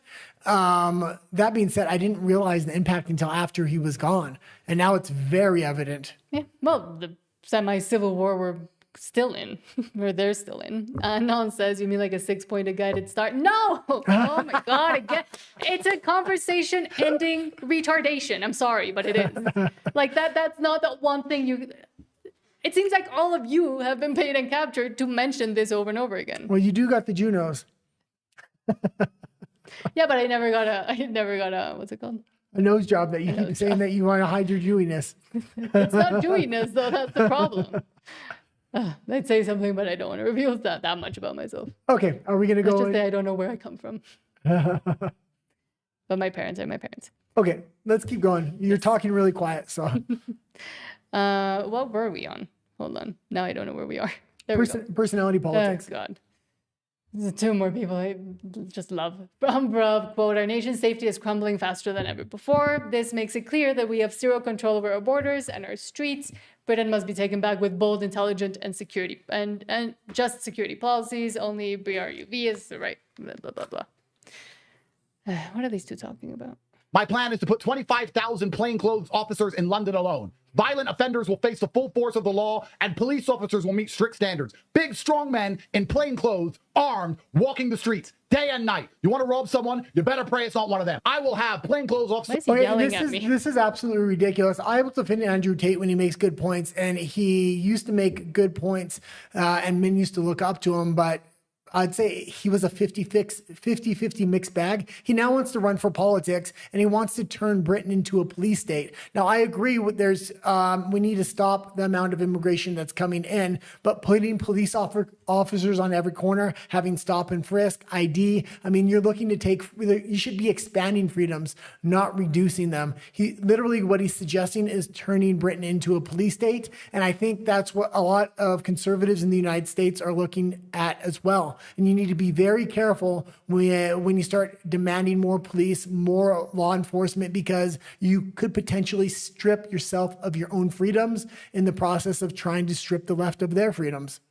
But you could also get too much towards the side of libertarianism, where you just want I'm not saying the state is above everything. I'm talking about what he's talking about. I'm going to put a law enforcement on every corner. Are you out of your mind? Do you know what that's going to turn into? And that's also the danger that we talk about with digital ID, that might be a way to get the right on board with digital ID, digital currency, etc., for the safety purposes of it. So like another Patriot Act, essentially. Yeah, a lot of people may like Andrew Tate or may not like Andrew Tate, but listen to the words that come out of these people's mouths and figure out if you will agree with it, rather than just follow people blindly. And this goes for a lot of content creators, Including us. From Konstantin Kisin, quote, "We borrowed from our children and grandchildren for decades, and now they're the ones left to pay the bill for a mess they didn't make." And they've been doing a ton of great interviews lately. Trigonometry. I disagree with Konstantin on a ton of issues, though. That being said, this was an amazing clip. It's interesting. I did a live show here in London just before Christmas, and I did a book signing, and one of the guys came up to me and he said, "I've got two kids. They're both teenagers, daughter and a son, and I'm trying to pull the daughter in from the far left, and I'm trying to pull the son in from the far right." That's going to be the big challenge going forward, because the amount of chaos and instability and cultural upheaval that we've seen has produced a craving for order. And on the social, that's the right side. We must, get this. And on the other side, it's produced a sense of injustice and the pursuit of inequality. That's why you hear people talk so much about the rich, the rich, the rich, the rich. And, eat the rich, we've got to redistribute all of this stuff. Because particularly in the big cities, young people rightly feel that they can't really get on the housing ladder. They can't establish a family. Life is more difficult. So they reach for these very disproven, discredited, and completely unworkable solutions of the kind Mamdani will, of course, deliver. But it's because their sense is that the future has been taken away from them. And in many ways, they're correct. Because, as I said earlier, we have been borrowing from our children and our grandchildren. We've been saddling with crippling debts on the entire economy. That will come to an end, and it's going to be them that is left to foot the bill. And it's going to be very painful. And partly they see that, and already they see that they just can't afford the life that they want. I do think in the United States, it's a much more contained phenomenon. I think Mamdani, and if you look at sort of the American socialists, they all tend to cluster around New York and one or two other big cities. It's not like the entirety of America is going socialist. But I think housing unaffordability is one. Another explanation, which I think is also powerful, is what's called elite overproduction, which is if you have, as Tony Blair did, this idea that 50% of the public should go to university. Well, they do, and then it turns out there's not enough jobs for them, particularly in the age of AI, where they are the jobs that are being eliminated very rapidly. You then get a lot of people whose entitlement is up here and whose prospects are down here. That produces a tremendous amount of social disease as well. Okay, yeah, and I'd kind of say a few things about that. Number one, the far left and far right, they do have a few good ideas, and I would hope the moderates would pick up on that, because on some ideas, the moderates are actually the most extremely radical. The moderates are, at this point, it looks like the neocons are trying to own the moderate space, yet if we elect neocons, well, there's going to be World War III. So I think it's the fringes sometimes that is where the anti-war sentiment comes from, and I would hope the mainstream or the moderates would adopt some of those views. And I do agree with at least what the caption was, which is, yes, I do blame a lot of this on the world order that they try to create with the boomers. And the boomers are still in power and continue to hold on to it, like Nancy Pelosi has done, and all of them have done, Joe Biden have done. And this is almost worldwide, at least in the West, because I see it a lot here in Mexico too, and it's career politicians that continue to think that their ideas are the only ones, but also the academics that don't let anybody else come in, especially not different or younger ideas, and not granting the necessary, like not giving the necessary, you know, opening the door for all of those young people that have the new ideas, and that because they think that theirs were the only and the best ones. Yeah, but I think now is like a point in history that we've never had. We've seen the working class and the farmers have political sway before, but they've kind of lost that sway with social media. I think the average person now has a lot bigger of a political voice, and I hope they really start using it. Now, there's starting to be a lot of capture of independent media, how videos get pushed and things like this. So how much longer is your average Joe Schmo going to have a voice? I don't know. And AI. Yeah. They're replacing a lot of I mean, videos with AI. we're just two normal people that started a channel because we wanted to kind of push back against elitism and what was going on during the Jibby Jab era. We started doing videos because of the Freedom Convoy at the Canadian border, and we just continued on from there. So hopefully, if other people are watching, if you're thinking about having a voice and you're a normal person, it's the best thing, because if normal people lose their voice, it's the elites that are going to rule the world. And that's what they want. Yeah. It's hence the censorship. Well, and that's why they want to get rid of X. Autism Capital says, quote, if there's one learning lesson you need to take away in 2026, it's that the truth doesn't matter anymore and reality isn't real. Yeah, I didn't know where to put this clip, but this was an absolutely outrageous clip. I think this is leftist ideology to a T. And I think this ideology is running rampant in academia, and this is why we're seeing so much fake science, so much capture of science in other institutions. One of the most significant differences, critical for moving from polarization to productivity, is that the Wikipedians who write these articles aren't actually focused on finding the truth. They're working for something that's a little bit more attainable, which is the best of what we can know right now. And after 7 years there, I actually believe that they're onto something. That for our most tricky disagreements, seeking the truth and seeking to convince others of the truth isn't necessarily the best place to start. In fact, I think our reverence for the truth might have become a bit of a distraction that is preventing us from finding consensus and getting important things done. Now, none of that's to say that the truth isn't important. The truth obviously exists. It's at the core, or the search for the truth is at the core of some of our greatest human achievements. It can animate and inspire us to do, learn, and create great things. But I think in our messy human hearts, we also know that the truth is something of a fickle mistress, and that the beauty of the truth is actually often in the struggle. It's the reason that we have so many sublime chronicles of the human experience, because there are so many different truths to be explored. And so in this spirit, I know that the truth exists for each of you in this room. It also probably exists for the person sitting next to you. But the thing is, the two of you don't necessarily have the same truths. And this is because for many of us, truth is what we make when we merge facts about the world with our beliefs about the world. Each of us has our own truth, and it's probably a good one. It's based. And that's absolutely ridiculous. This is leftist Marxist ideology. They want to make sure there is no one truth that is the truth, because then they can literally manipulate society as they want. And they want society, be it wrong or right, to rule over actual truth and knowledge. Well, and I think that's the difference between conservatives and liberals. Conservatives want to get down most conservatives want to get down to what the truth is. And if you don't know what it is, you want to search for that one truth. Liberals, there's a million different truths. Everybody has their own truth. So why don't we just have a consensus so we can all get along and give the elites control? To give you that truth. Yeah. And so they just try to package this, put a hot chick on stage and tell them there's no truth. And also this, speaking of no truth. This was a crazy story. You've probably seen it, but from Planet of Memes, quote, remember when the legacy media tried to make Joe Rogan look sick during COVID because he was taking a medication? There they are at it again, except in reverse. Yeah, they made Alex Pretty, the guy that got shot, prettier. Yeah, and this is completely backfiring, because I thought this was a shooting the left was going to be able to use, because the cops, the way things went down, it did not look good for the cops. That being said, when you start making AI images of a guy to make him look better because he looks too much like a Jew to be a martyr, it's absolutely crazy. And the other memes that are out there are funny because this is a 100% real photo. They were running at hockey games, basketball games, and on MSNBC and on the news. I mean, they changed his hairline, they made him tan, they shrunk the nose, they made the eyes a bit wider apart. They actually changed the whole facial structure and gave him muscles. We actually used to do a lot of photography, and you have you can make people look a lot better with one click of a button now, and it looks like they use one of those editing softwares.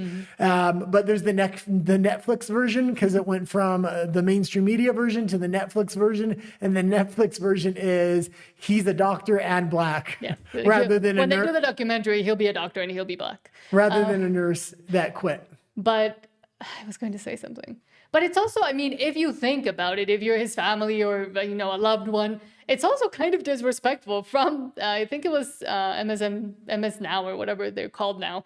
It's disrespectful to want to pretty him up for media when you're trying to respect his memory. I don't think, I have my opinion about him, but again, why don't the family come out and say something? Like, why don't you show who he actually was?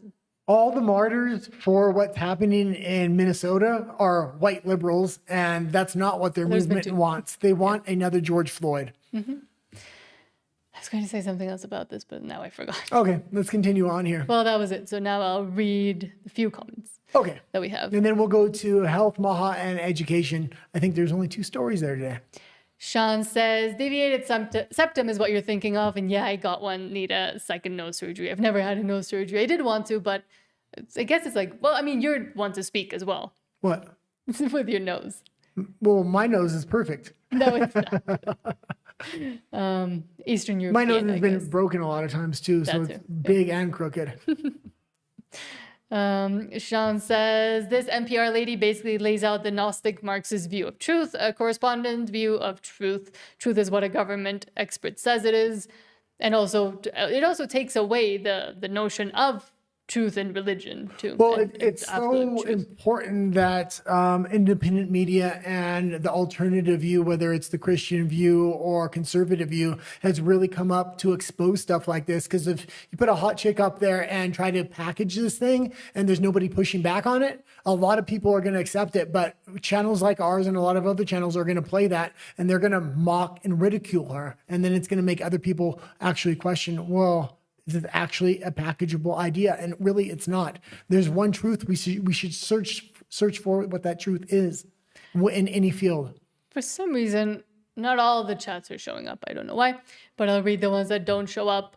Sean says, I like that meme about conservatives needing power like a wine snob needs a glass of wine, while the left needs power like an alcoholic needs alcohol. Yeah, they're all really searching for power there, and that's a damn shame. And it reflects and shows in the policies and comportment that they usually have.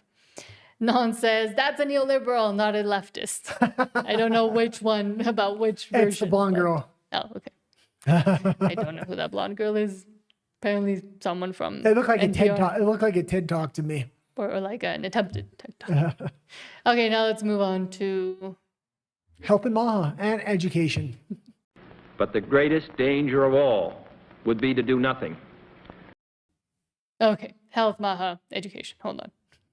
There we go. From Breitbart News, I don't even think I can say this, but from Breitbart News, Pfizer CEO Albert Bourla, Trump was adamant that he cannot tolerate other rich nations pay for the same medicines less than Americans. Why would Americans pay more? And then he doesn't answer. Well, yeah, and this is interesting because Trump's made that policy shift, so medications are going to come down in price, and they pay the cheapest in the world. We were just talking to a doctor over the weekend, and they were talking about how much prescription prices in the United States are. It looks like that's going to change real soon here. There was big news with the Trump administration. You and President Trump announced that Pfizer would be participating in reducing the cost of some drugs for Americans to the tune of about 50% in some cases or more. You also announced that American manufacturing would be brought here into the States. You already have 13 facilities, I believe, but even more will be committed to in the United States. So I'm wondering, how did you and the president arrive at this? What was behind the scenes of the deal? It was very clear to me that what it was in his mind in the first administration now had become a very intensive itch that needed to be scratched. He was adamant that he can't tolerate that other rich nations pay for the same medicines less than Americans are paying, or the American healthcare system is paying. Why would Americans pay more? I fully agree. That was not a sustainable situation. It's not only in medicines, by the way. If you compare the prices of a physician fee in Germany, rich nation, or in the US, it's a fraction. If you compare an MRI, it's a fraction. But it was very clear to me that the medicines are way more sensitive issue because affects the out-of-pocket of people. And the president was adamant, so I knew that the genie is out of the bottle now, and we need to find a solution. I came to the conclusion that we need to cut a deal. We had very regular discussions with HHS, and I told them, I'm ready to cut a deal. Let's sit and do it. Pause it within real 10 quick. days.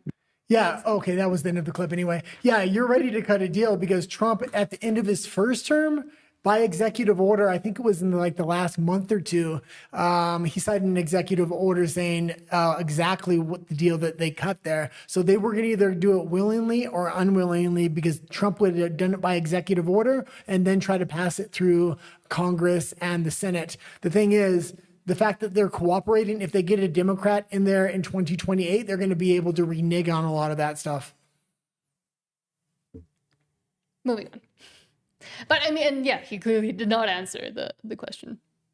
He completely answered it, I thought. Well, no, the whole thing was that he didn't specify why it is bad that Americans pay more for medicines. Yeah, but they're not anymore. He avoided that question. Yeah, Trump really put him to the guillotine there because they knew what happened at the end of his first administration was about to happen again. What happened with that is after Trump brought that medical pricing in through executive order, just before it was implemented, Biden took office and he reversed it by executive order. So that's why we never actually seen the change in prescription prices in the United States. As someone who went the whole when Trump came into office, and one of the people, I mean, now a lot of the picks that he did are being criticized, but one of the few that we were criticizing a lot was RFK Jr. because it seemed like nothing was happening. But now, luckily, it seems like he's one of the few that is making things actually happen. He's the best in the administration, and if he wanted to make a run for vice president and presidency, he's building quite the resume there. MAHA Action says, buy local, eat real food, drink real dairy. It's not that complicated. People have made it way too complicated to profit off of it. Yeah, and it doesn't always need to be a bad story. There's a ton of negative news we put in because that's what the news generally is, but this is really another good part of what RFK is doing with food in America. Hi, I'm Robert F. Kennedy Jr., your HHS Secretary. I'm here in Lancaster County, Pennsylvania, with Ron Kreider. Thank you. Welcome to the farm. Thank you. We just appreciate the fact that you took the time to come here to a real farm. We're a real family farm, producing real products. Incredible farm. They have thousands of head of mainly dairy cow. They have 40 tractor-trailer trucks of milk and other dairy products that leave here every day to deliver high-quality protein to Americans. And then it'll milk out in 6 or 7 minutes. New food pyramid, which we just released, the dietary guidelines, stress the importance of Americans eating more and more protein. And it's farms like this that are going to produce it, and hardworking American farmers like Ron Kreider who are going to make sure that we have the protein that we need. We're just happy to be a part of helping to improve nutrition across America with real food. They love to get on for the ride. It's like Disney. Our country produces the best food in the world, and it's farmers like Ron Kreider that do that in his family. And we have an administration now that wants to support them, that wants to make sure that they can prosper, that they can get our children the kind of food that they need, the healthy, nutrient-dense protein that's going to allow their brains to grow, allow their bodies to flourish, bolster their immune systems, and help them be a productive generation of Americans. So thank you very much. Thank you. Okay, you can leave it there. And I just love the fact that he's really focusing the public eye on farmers. I think more attention needs to be paid attention to farmers and blue collar workers. I think that's the heart of a country. That's where you should build everything out around, not Wall Street, not politicians, and not the elites. And in today's day and age, we don't see that anymore. People really try to repress the farmers, turn family farms into industrial farms. Even that farm was bigger than I like to see. I like to see the really, really small farms. I mean, 40 trucks going in and out, that's quite, that's borderline going into industrial farming. That being said, it's still a family farm. I would like to see a migration from cities back to farms. And I think a lot of people would like to see that if there was tax incentives and stuff like that. Yeah, incentivizing. Yeah, that. incentivizing it. And it also reminded me of, we did this story, I think it was last week, where because there's now this push again for having like drinking whole milk and eating more protein, the left went insane and said that that's white supremacist dog whistle. Oh yeah, that was And crazy that was story. insane. But it's good to see that they're still, keeping on it. And it's just logic. It's the way that, we've been eaten as humans for centuries. And since all the processed stuff started coming in, we started seeing a lot more problems. But because that's not convenient for the big corporations that produce them, it was silenced for the longest time. And then there were all these other multitude of things that they could point to as culprits. But the actual culprit is just what you eat and when and how you eat it. Yeah. For a lot of things. Yeah, a lot of administrations want to talk about how they're helping farms because that's the heart of the country. They're often talking about industrial farms, industrial food factories like Tyson Foods, which does not have a good reputation. I wanted to see a return to family farms, local farms, stuff like this. Mm-hmm. Okay, if we have any comments, let's read the comments, and then we'll go into remigration and immigration. Sean says, very reasonable answer by the Pfizer CEO. He pretty much said he has no choice, but does it in a complimentary way. Yeah, he's making the deal now willingly so we can get it out of it if there's a Democrat elected in 2028. He doesn't want it passed by legislation. And Sean says, RFK Jr., Bennett, Marco Rubio have been the best cabinet secretaries. Yeah, I don't like Marco Rubio because of his past, because he's so connected to the neocons, and I truly believe he'll take us into World War III if he leapfrogs J.D. Vance in 2028. Not to say I like J.D. Vance as the best candidate, but right now he is. I'm up for any other offers for anybody else they put up there, whether it's RFK, Tulsi Gabbard, or somebody else. Mm-hmm. So I'm not honed in on anybody except I really don't want to see Marco Rubio. And I think they may have a compromise of J.D. Vance and Marco Rubio. And if that's the case, J.D. Vance needs to watch for those bullets flying. Okay, now let's go to remigration. The immigration policies in Europe are a disaster. You're destroying Europe. You're destroying the culture of Europe. And also just the stories, I believe. And you said today, because I gathered the stories for the show and then you put them in order and get them all ready. You're like, you don't have as many stories today. Are you sure we're going to have a long enough show? And I'm like, we've only been going through about half the stories on a daily basis. We usually get. There's been so much news over the last few months that we've just not been able to get to. Mm-hmm. And because we end up just debating each other and focusing on one thing for about an hour. From May's quote, 2010, President Obama shoots down the whole stop deportations and just let illegal immigrants be. Argument that the Democratic Party is currently pushing. Well, it was funny. I grabbed this clip, I think yesterday, and then I was watching Joe Rogan with Andrew Wilson today, and they put this exact same clip along with another clip of Hillary. We don't have the Hillary clip, but she was 10 times worse than what Obama said here. Where Obama sounds like a MAGA candidate. Well, because it's the hypocrisy of it all. This is common sense here. There are those in the immigrants' rights community who have argued passionately that we should simply provide those who are illegally with legal status, or at least ignore the laws on the books and put an end to deportation until we have better laws. And often this argument is framed in moral terms. Why should we punish people who are just trying to earn a living? I recognize the sense of compassion that drives this argument. But I believe such an indiscriminate approach would be both unwise and unfair.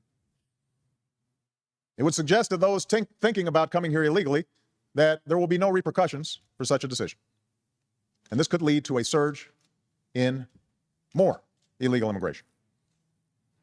And it would also ignore the millions of people around the world who are waiting in line to come here legally.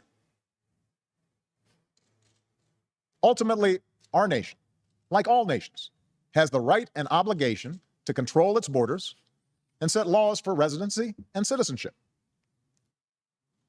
And no matter how decent they are, no matter their reasons, the 11 million who broke these laws should be held accountable. And millions were deported under Obama. Yeah, he was the deporter-in-chief, they called him. Dozens and dozens and dozens lost their lives under Obama. They just weren't in the media front and center. Because it wasn't an issue back then they were told to care about. This was the policy of the Democratic Party. And why was it the policy of the Democratic Party back in 2010? Because they weren't as much the party of elites back in 2010 as they quickly became after that. They were a lot of unions. They were the Workers' Party. They knew they had to have that policy because workers and unions did not want their wages repressed by massive immigration. So that's why publicly they took that stance. But privately, if you watch the Democratic Party, they were passing all kinds of laws that were contrary to that stance. But that was their public stance. Yeah, and again, it's just the hypocrisy of it all, and especially of the crazy white liberal women that are screeching into TikTok right now about it's so unfair, it's so unfair. It's just that, like, if you were doing that back when Obama was doing it, back when Clinton was doing it, back when Joe Biden was also putting kids in cages who now have their own like play area in these deportation centers and they are able to stay united with their families, then I'd say, okay, continue screeching, continue, making a mess of yourself and not chasing down ICE officers because that's an offense.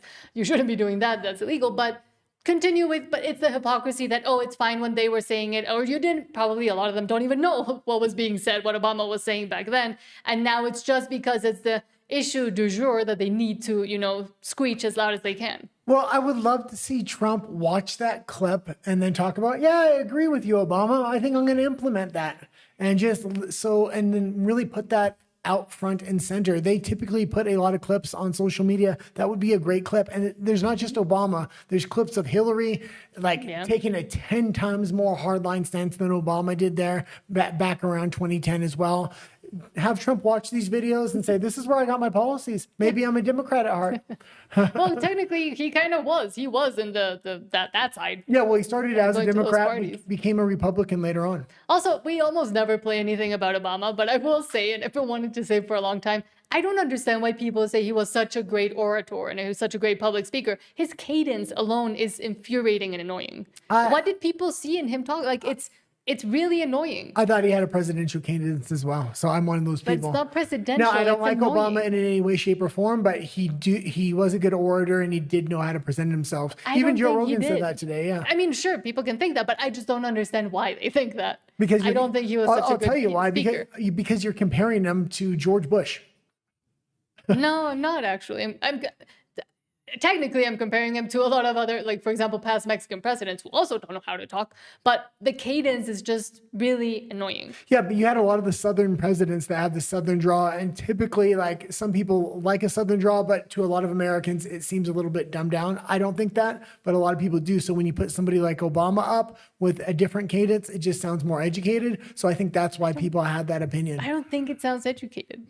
Yeah, but when you're comparing them to literally Bill Clinton or to George Bush, maybe he does. Okay, let's continue on here. Well, now I'm trying to think of Trump's cadence. He's just funny. Trump just says what's on his mind.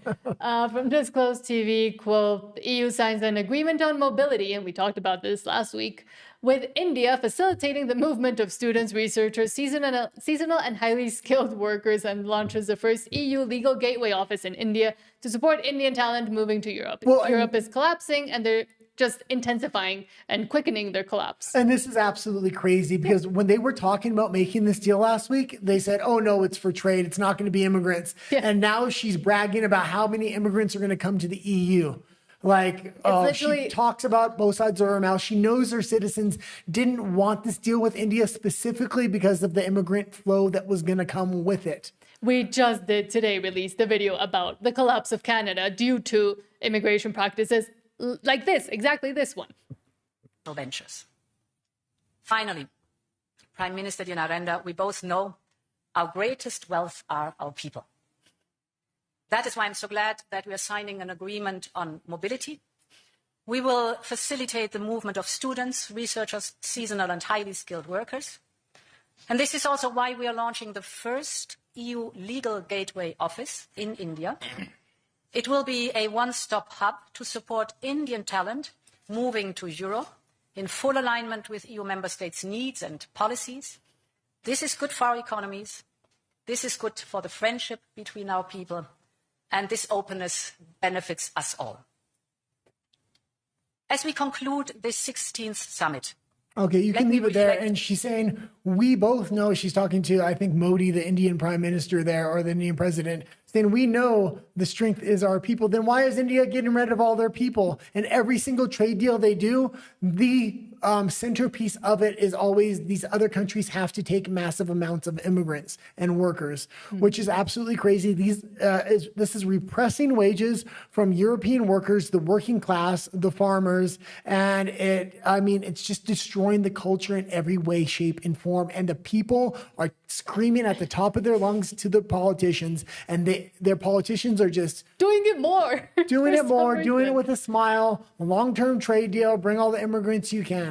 And as someone who was an immigrant in Canada, I can say, and I think a lot of people are just saying like, no, don't do it. Like, because it's the whole excuse of highly skilled and they use these words and yes, it'll be beneficial, etc. But we've seen the effects already in Canada. We've seen the effects already within Europe as well with non-skilled. So what's going to happen when now they try to paint it as skilled? A lot of those work, they're just going to come in and they're going to take more than they actually put into the society.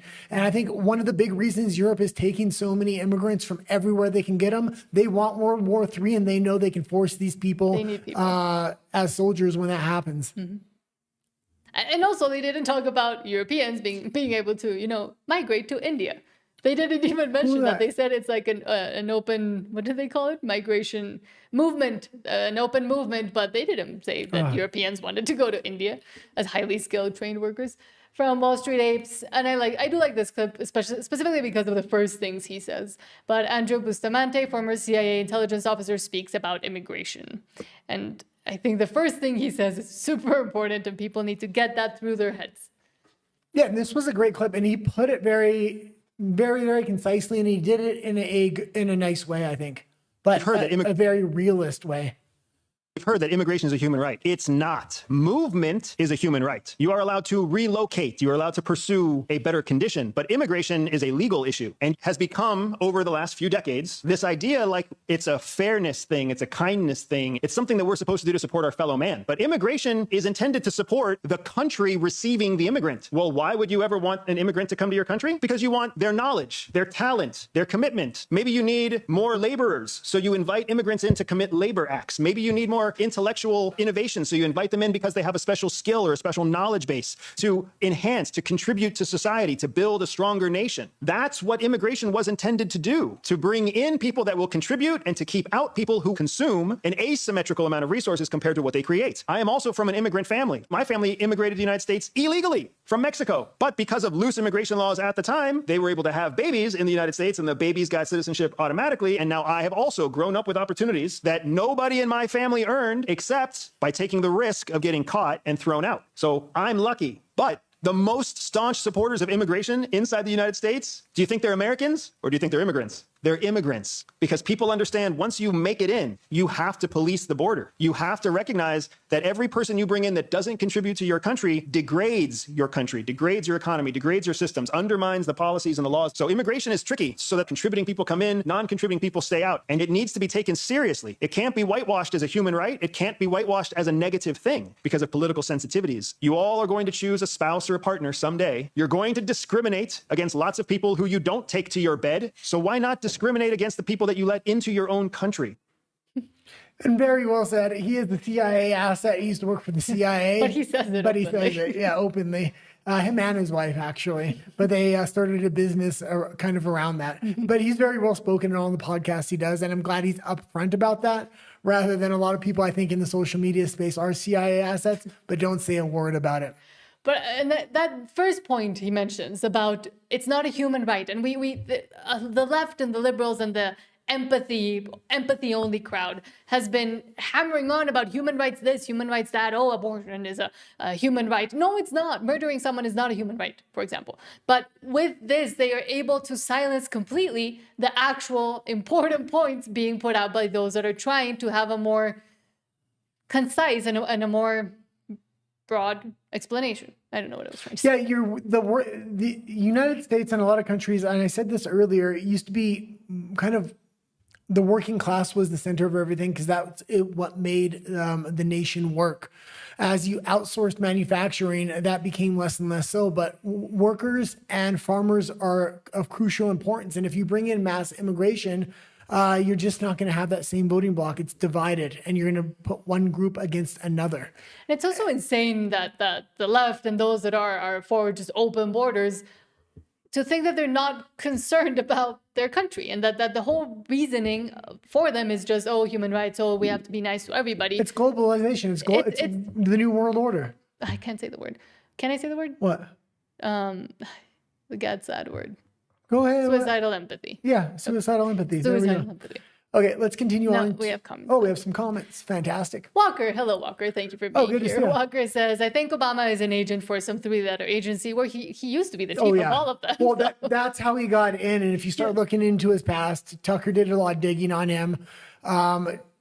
Whatever you think about Tucker, put that aside. But there was some good evidence there that he was installed by the CIA as an asset. And a lot of the policies that, because he would say he was doing one thing, but behind the scenes, man, he was able to push through a lot of legislation that was the opposite. Walker continues, the way he walks and talks, I don't know, it's weird. Furthermore, there was always a sense of mystery surrounding his origin. And people got called racist for pointing it out. Yeah. Sean says, this Obama video in 2010 would have been considered very progressive in 2010. Yeah. Yeah, and that's the thing. Overton window has gone out the window. Sean says, Trump supported gay marriage long before Obama and Biden and Hillary. Well, it's not only he was the first, Donald Trump, and a lot of people don't know this, he was the first president to campaign on gay marriage. Barack Obama didn't. He accepted gay marriage after he already got elected and it didn't matter anymore. Trump was the only president to actually run on it. He was the first.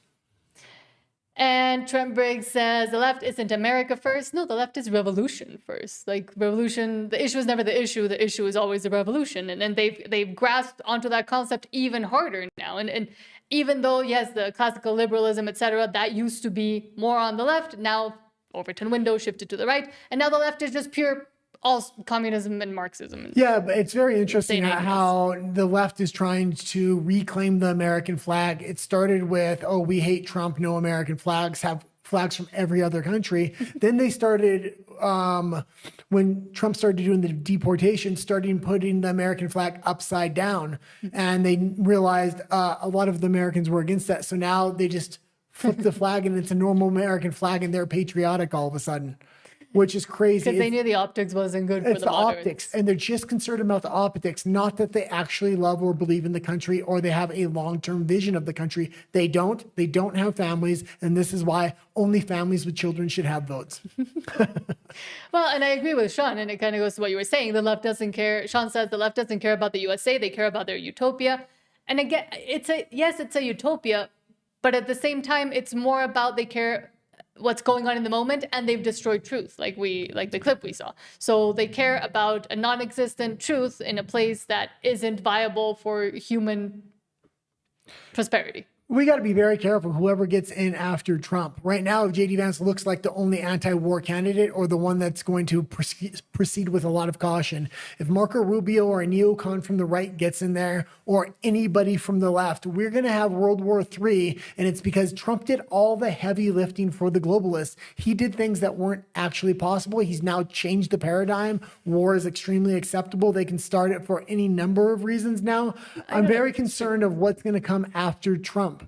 I don't know if it's extremely accept because I mean he ran and his base are all anti-war, and the few interventions he has done, he's left really quickly. Yeah, he set the precedents to go in there for multiple different reasons now, and they can just continue the war once they're in. If it's a different candidate, they're not going to act like Trump. They're not going to be in and out. Sean says the left's biggest enemy to a diverse community. The left's biggest enemy to a diverse community, which gives us strength, supposedly, is working class white Americans. Yeah.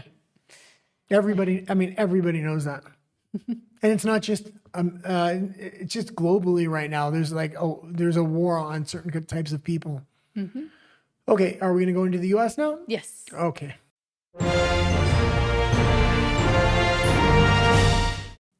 And the U.S. I mean, we did essentially most of the things are all interconnected to the U.S. But specifically from Bill Mitchell, quote. Well, we're going to go through a few stories to cover Minnesota and updates on Minnesota, and then we're going to get into more geopolitics in the U.S. We won't fight with each other. From Bill Mitchell, quote, the left's anti-ICE signal network in Minneapolis just blew up in their faces. Can you believe Cam Higbee infiltrated their chats and leaked everything? And this was, I think one of the big things that moved the needle. And I thought you covered it a little bit too much last show. I like to cover, if I want to get in depth in a story, I usually put 2 articles. That being said, this is really coming out right now. They really need to hit this with a hard investigation and make sure this gets out to the public eye. This is an organized color revolution with money coming in internationally from Canada, China, Russia, a lot of other countries, even allies like the EU. You really need to expose these people, expose where the money's coming from. This is an organized color revolution within the United States portrayed by people that don't want Trump in power. And it is interesting how, with the whole Bovino being moved at least out, Kristi Noem reportedly maybe being moved out as well, Homan also coming in, a lot of people, there's a debate again within the Civil War factions of the right where one is saying Trump capitulated and he lost, and but the other side is saying, well, no, Trump did actually great, and they're happy about it. So it's interesting to see how it's being framed both by mainstream media, but also by independent media right now. Well, and I'll also say one more thing. I covered last show. I thought the last shooting was just a series of tragic accidents, and the optics do not look good for the Trump administration. That being said, the amount of money and organization that's being pumped into this thing, this is going to be their campaign for the midterms, and they're going to want to continue this on into the spring and the summer, if they can, into other cities.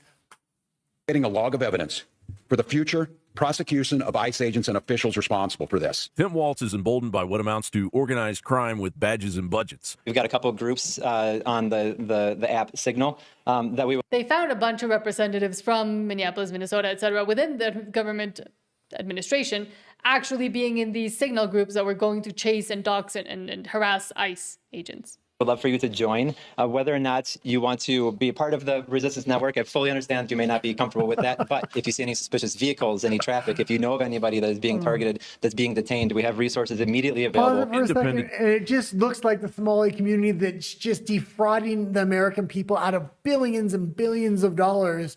Oh my, it's just unbelievable. Ugh.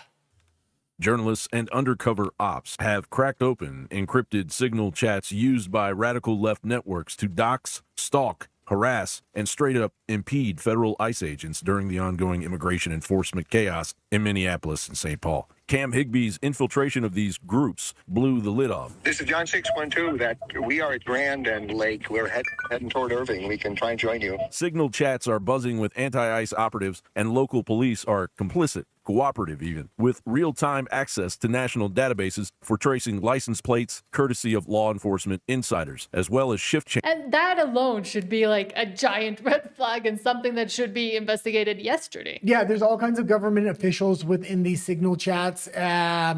The money trail is becoming very evident outside of these Signal chats. Everybody knows this was going to be a color revolution, but the fact that there's actually major evidence here, it needs to be exposed so people know what this actually is. This isn't organic. This isn't a bunch of people from the organic city. Most people on the ground are from the neighboring states or coming and traveling in. Now, there are some people from local neighborhoods, but it's not like they're trying to portray it to be.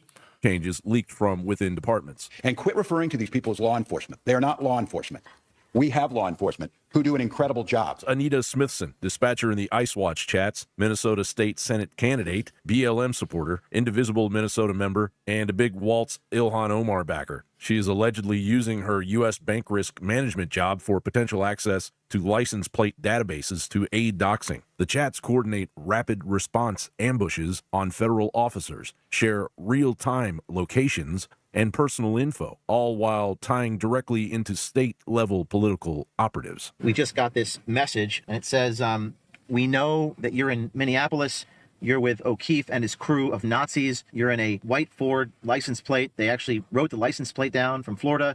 You have 1 hour to leave or you're dead. Peggy Flanagan, Minnesota Lieutenant Governor, allegedly exposed as Flan or Flan Southside in the chats. Show up and use your voice. Put your body on the line. Put your body on the line. Amanda Kohler, Tim Walz campaign strategist and protest organizer, identified as a top administrator in the MN ICE Watch Signal group, training rioters in tactics like salute, a strategy straight out of the ICE Watch playbook for obstructing agents.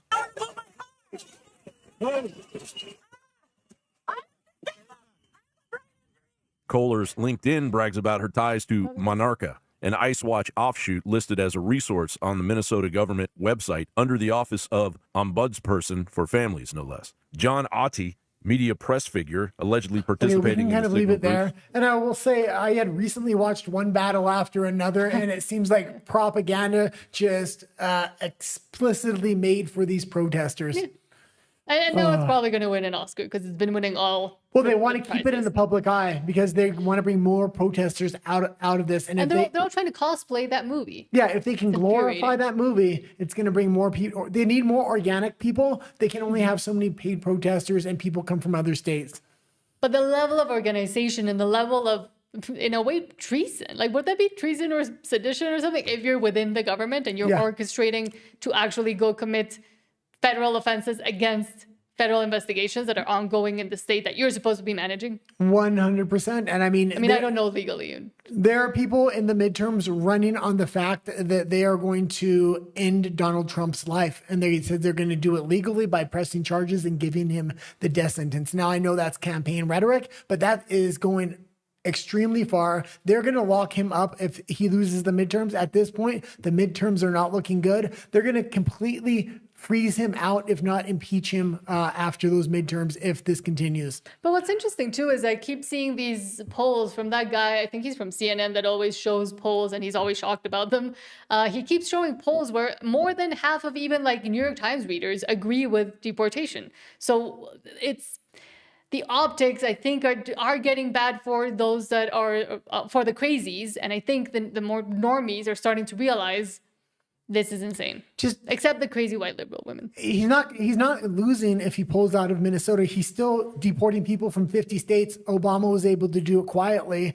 I mean, he needs a different strategy there. The optics that are coming out of Minnesota just aren't good, especially after the last shooting. I know people still support it, but I'm telling you, you need a better game plan here. But with the last shooting, and I was going to say, I don't know if you added it. I was trying to look if you added something about it, but more and more information has come out about Alex Preddy, that guy that they photoshopped. He was not just an innocent bystander trying to save two women from being pepper sprayed who were already obstructing. He was there obstructing the federal enforcement, but also like a week before he had also been obstructing, and I think broke a rib or something happened to him. And then there's alleged video, this I will say is alleged, of him actually kicking and spitting on ICE vehicles. So it's a very different, now the story has completely changed because you can't just say he was just standing there filming. He was in these groups and he was coordinating. He was one of the coordinators and one of the trainers. What I'm going to say to you is he's the legal gun owner and they're going to try to get gun rights. Hold on. They're going to try to take people's gun rights, conservatives and liberals,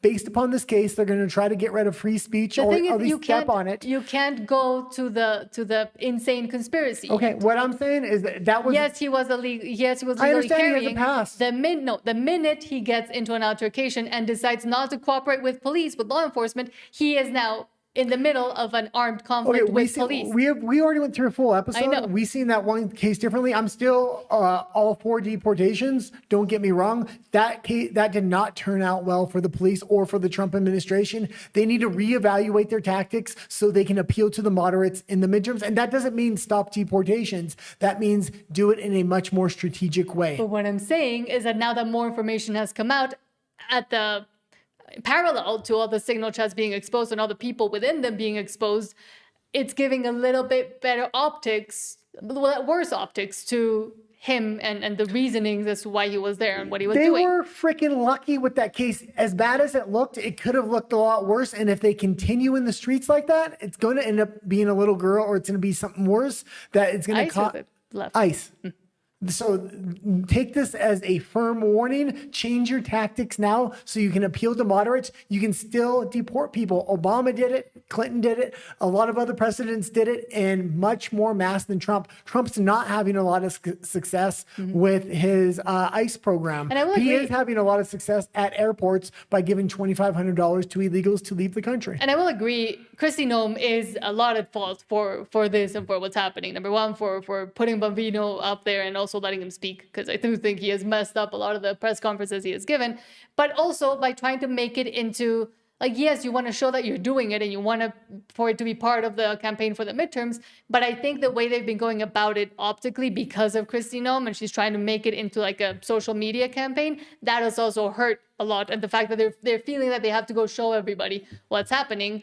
Well, I mean, Obama and the rest of them didn't show, but they were just doing it. You're going to use different strategies, and Trump tried. But what I'm saying is that strategy clearly does not work. Working. So just try a new strategy and then see what works, what doesn't. But I think Trump was using a lot of the stick. He needs to start using the carrot and the stick. So maybe he is doing that because he's showing massive amounts of ICE agents going into the cities, which really isn't happening en masse. They're not getting results, meaning only a few 100,000 people have been deported. Obama and other presidents were able to deport a lot more under a similar program. It just wasn't in the news, but they want those optics out there so people are self-deporting at the airport, which is working. So they're using that stick, which isn't really working, but it is causing people to go to the airport, take the $2,500 and the plane ticket back home. What I'm saying is I think Kristi Noem's days are probably numbered. No, I know. Yeah. I don't think so. Because they're realizing that the strategy just has not been working. Making it into a social media campaign hasn't worked. And optically, it's just not good for them. So, and she's the one at the forefront of that. They're just going to... With the makeup and the horses and the border.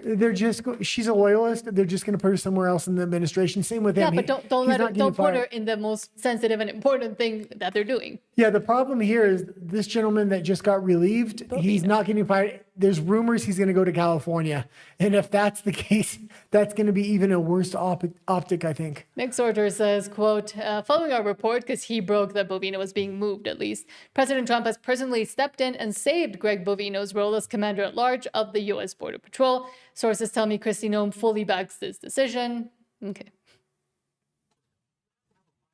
There is a number, and it's called all of them. Yeah, you bet. All of them. We're not going to allow criminal illegal aliens to walk the streets and have more Molly Tibbetts, Jacqueline Noongrays, and all the other ones. I mean, you're worried about numbers. I'm worried about the deaths of Americans. Let's talk about that a little bit. Maybe Jacqueline Noongray, what her last moments were like. How come we never talk about that? And you're worried about numbers. Wait, no, hold on. Numbers? Jacqueline Noongray. Numbers, but your numbers, Jacqueline Noongray, well, actually, we never hear about her or the other thousands of American citizens. I'm worried about that vastly more than a number or a date. We're going to make MAHA America safe. President Trump is, Secretary Noem is, and we're going to get them all. Did that answer your question?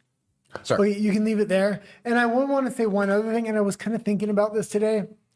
Trump's not going into all these red states where he has cooperation because he kind of wants illegals there because it ups the voter rolls and he's able to have more power in red states. He wants to go into blue states and literally get rid of illegals from blue states. So when the next census comes around, it's going to look dramatically different and it's going to put a lot more power in Republicans. I think he should be going into the states that are willing to cooperate with him as well, a lot harder than he is.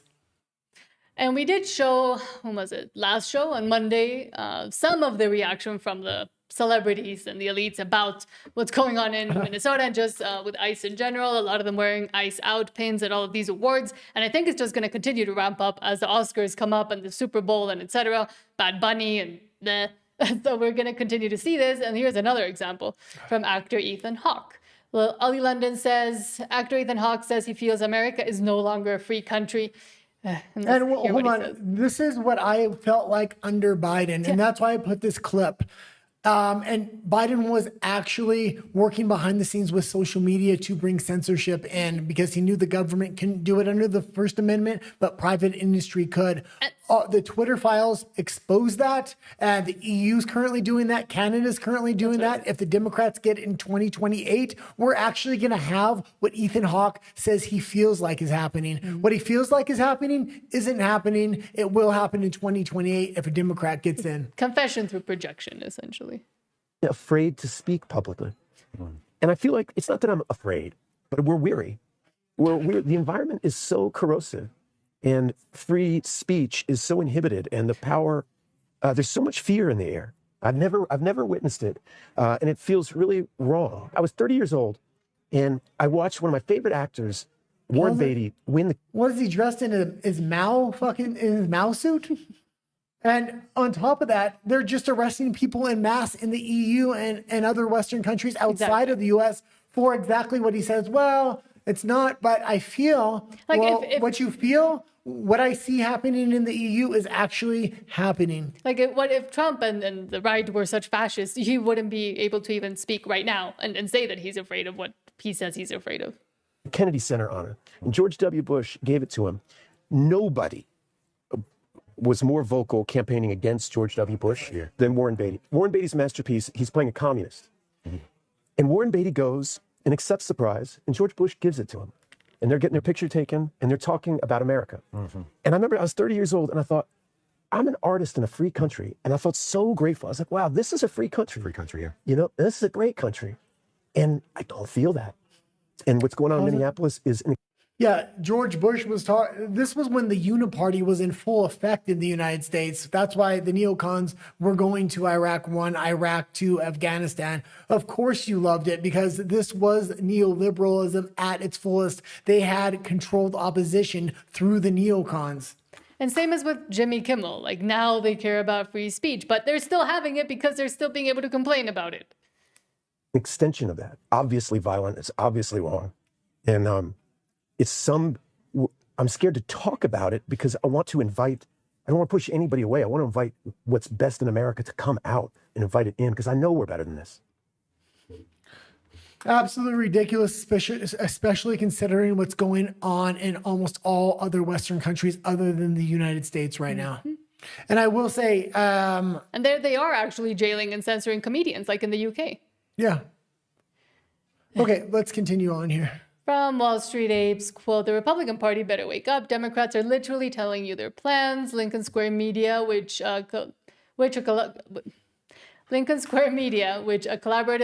collaborated, I guess, with the Lincoln Project, an organization very close to the Democrats, are saying the plan is to arrest Stephen Miller and Chrissy Nome. Yeah, the Democrats are campaigning on, especially the far left, wants people arrested in the Trump administration.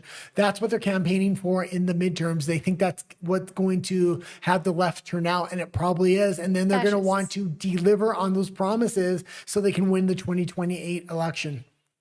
We need to start arresting these people. There's no reason Stephen Miller can't be arrested. The Attorney General of a state issues an arrest warrant for him. He goes to a prosecutor, goes to a grand jury, presents the evidence. There's no reason Christy Nome can't be arrested. This idea that J.D. Vance says that they have total immunity. I mean, look, one of the tragedies here is 99.9%, whatever, pick a number, it's really high, of law enforcement in this country. It shows great professionalism, great restraint. But when you get a bunch of mass thugs with dubious backgrounds and say that they can just go out and shoot innocent civilians, no. Law enforcement goes to prison all the time in America. This isn't a new thing. Okay, you can leave it there. Yeah, and if law enforcement does something wrong, they can be put on trial. You're not putting You're not putting the entire administration on trial here, but that's exactly what they're campaigning on. They want one person's campaigning on ending Trump's life. Why? Because he's going to take him to court. They're going to get a conviction, and they're going to give him the death sentence. So he's saying he's going to do it. That's his plan. It's and crazy. that's insane. That I mean, with that, I would say that's insane that he's allowed to continue and campaign with that. Again, don't want to censor his free speech, but isn't that some sort of something wrong? Trump's been forced to kind of rule through executive order because he can't get things passed in the Senate or the House. And he hasn't really overstepped his bounds. He has a team of lawyers, so he makes sure if the Democrats do get in, that it's going to be hard to convict him. So he's very careful on what he's doing because I think he would do a lot more if he could, but he realizes there might be consequences for some of the things he is doing. But let's see here as well. Speaking of the House and Senate, from Wall Street Apes, quote, Representative Tim Burchett, I never know how to say it, confirms members of Congress are buying real estate and then renting it back to the government. He says there are even federal buildings owned by Congress reps that are being rented back to the government. Okay, and we'll let him say it here, but this is happening from Republicans and Democrats. This is an easy win and bipartisan win. Get rid of the corrupt elites that are in there that are doing this. I don't care if they're Republicans or Democrats. Marjorie Taylor Greene has in there in a building that was basically empty. That was the people that were supposed to be overseeing our real estate. And I asked the question, are members of Congress owning real estate? And the guys that are being rented to the federal government in Washington, D.C., and the guy said, yeah, they are. And it stopped right there. Nothing. And that should have been the beginning of it. And that's where I'm going to be a little different. I'm going to be on the front end of it. It's not going to be sexy, and hopefully the screaming will be back and forth, because that's just the nature of politics. But we're going to eliminate that, and we're going to eliminate the corruption that has infiltrated our committee system. You are, as DOJ chairman, going to pick up the ball and continue the work when it comes to what seems like a massive scandal, which are big federal buildings owned by members of Congress that are leased out to the federal government, and private buildings owned by members. First of all, a congressman on their salary should not be able to own a big federal building. So how they ever got possession of a federal building in the first place in order to rent it out? I mean, there's so many levels of corruption. They need to go after both sides here. Members of Congress leased back to the federal government. Yeah. And so that's like the snake eating its tail, right? That is the tip of the iceberg. That just shows you my frustration with this thing. I mean, anywhere you look, it's we've got to not be the shotgun approach, because that's where we'll be neutralized. We got to focus in on just a few things. The first thing, I think we'll have something around IRS time.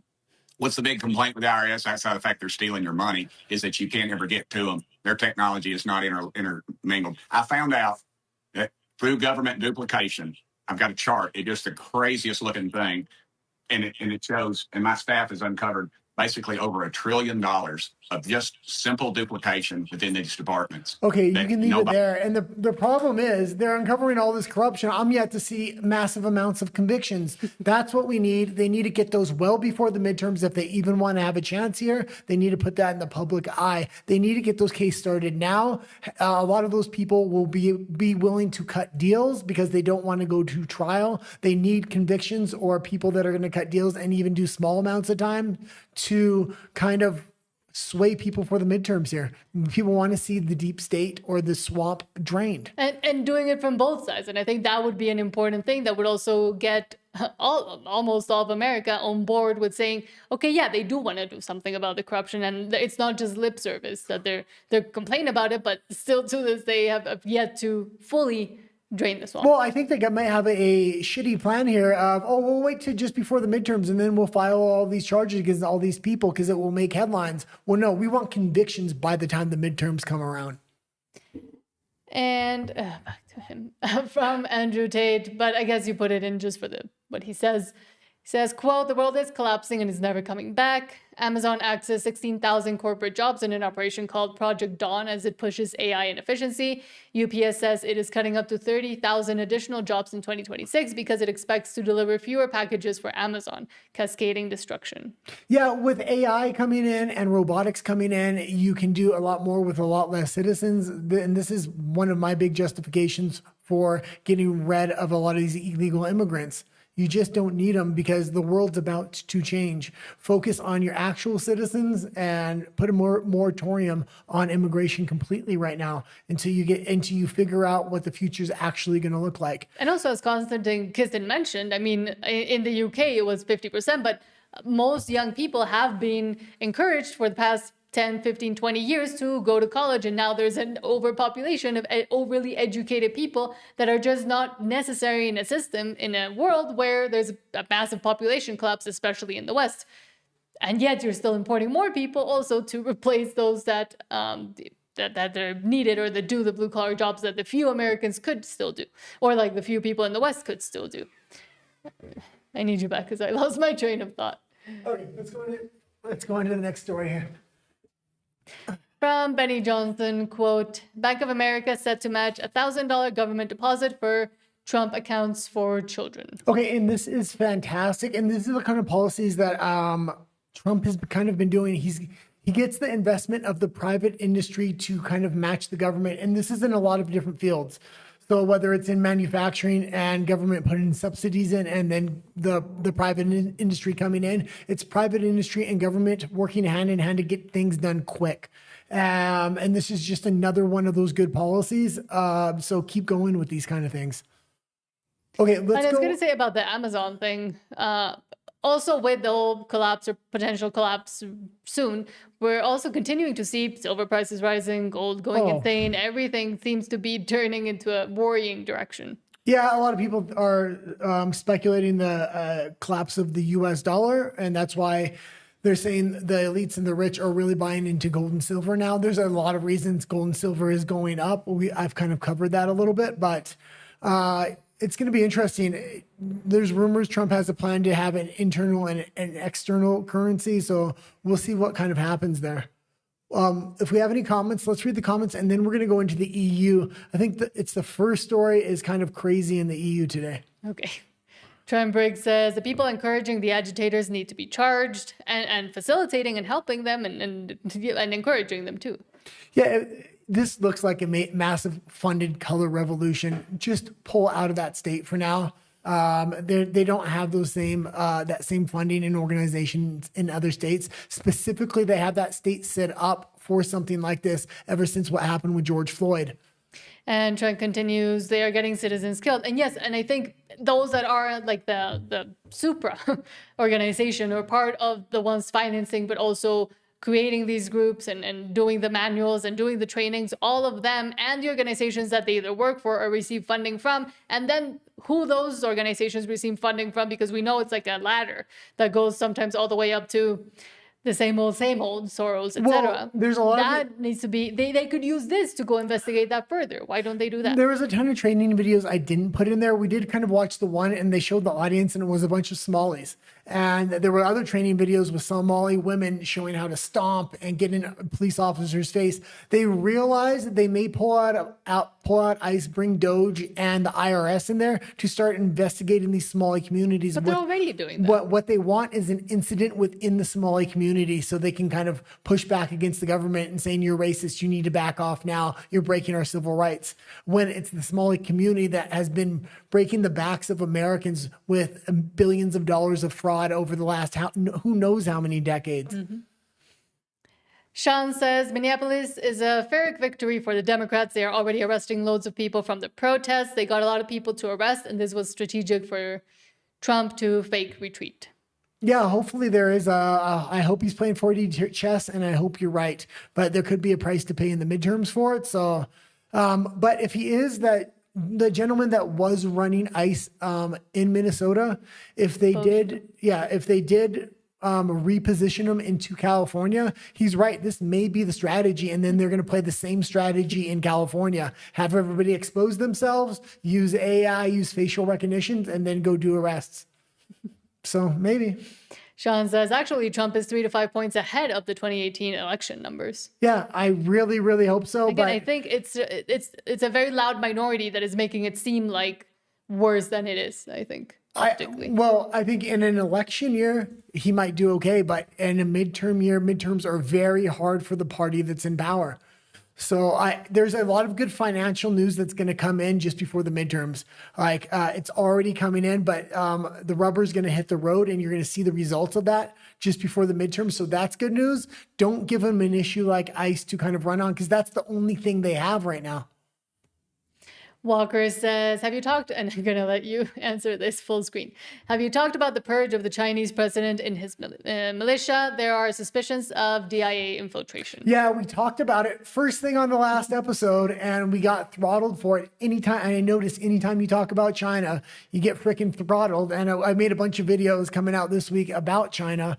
So I look forward to very little growth on the channel. That being said, I will expose the CCP when I have every opportunity. But do you want to talk a bit more about what happened and stuff? No, maybe we'll talk about it on the next episode. CIA, I'm guessing. CIA. Yeah, I had an article from yesterday's thing that went very in depth. Lee's Real Talk. If you don't know what Lee's Real Talk is, it's on YouTube. It's a very good channel for suppressed information that comes out of China. So she's a very good source. She goes very in depth on it.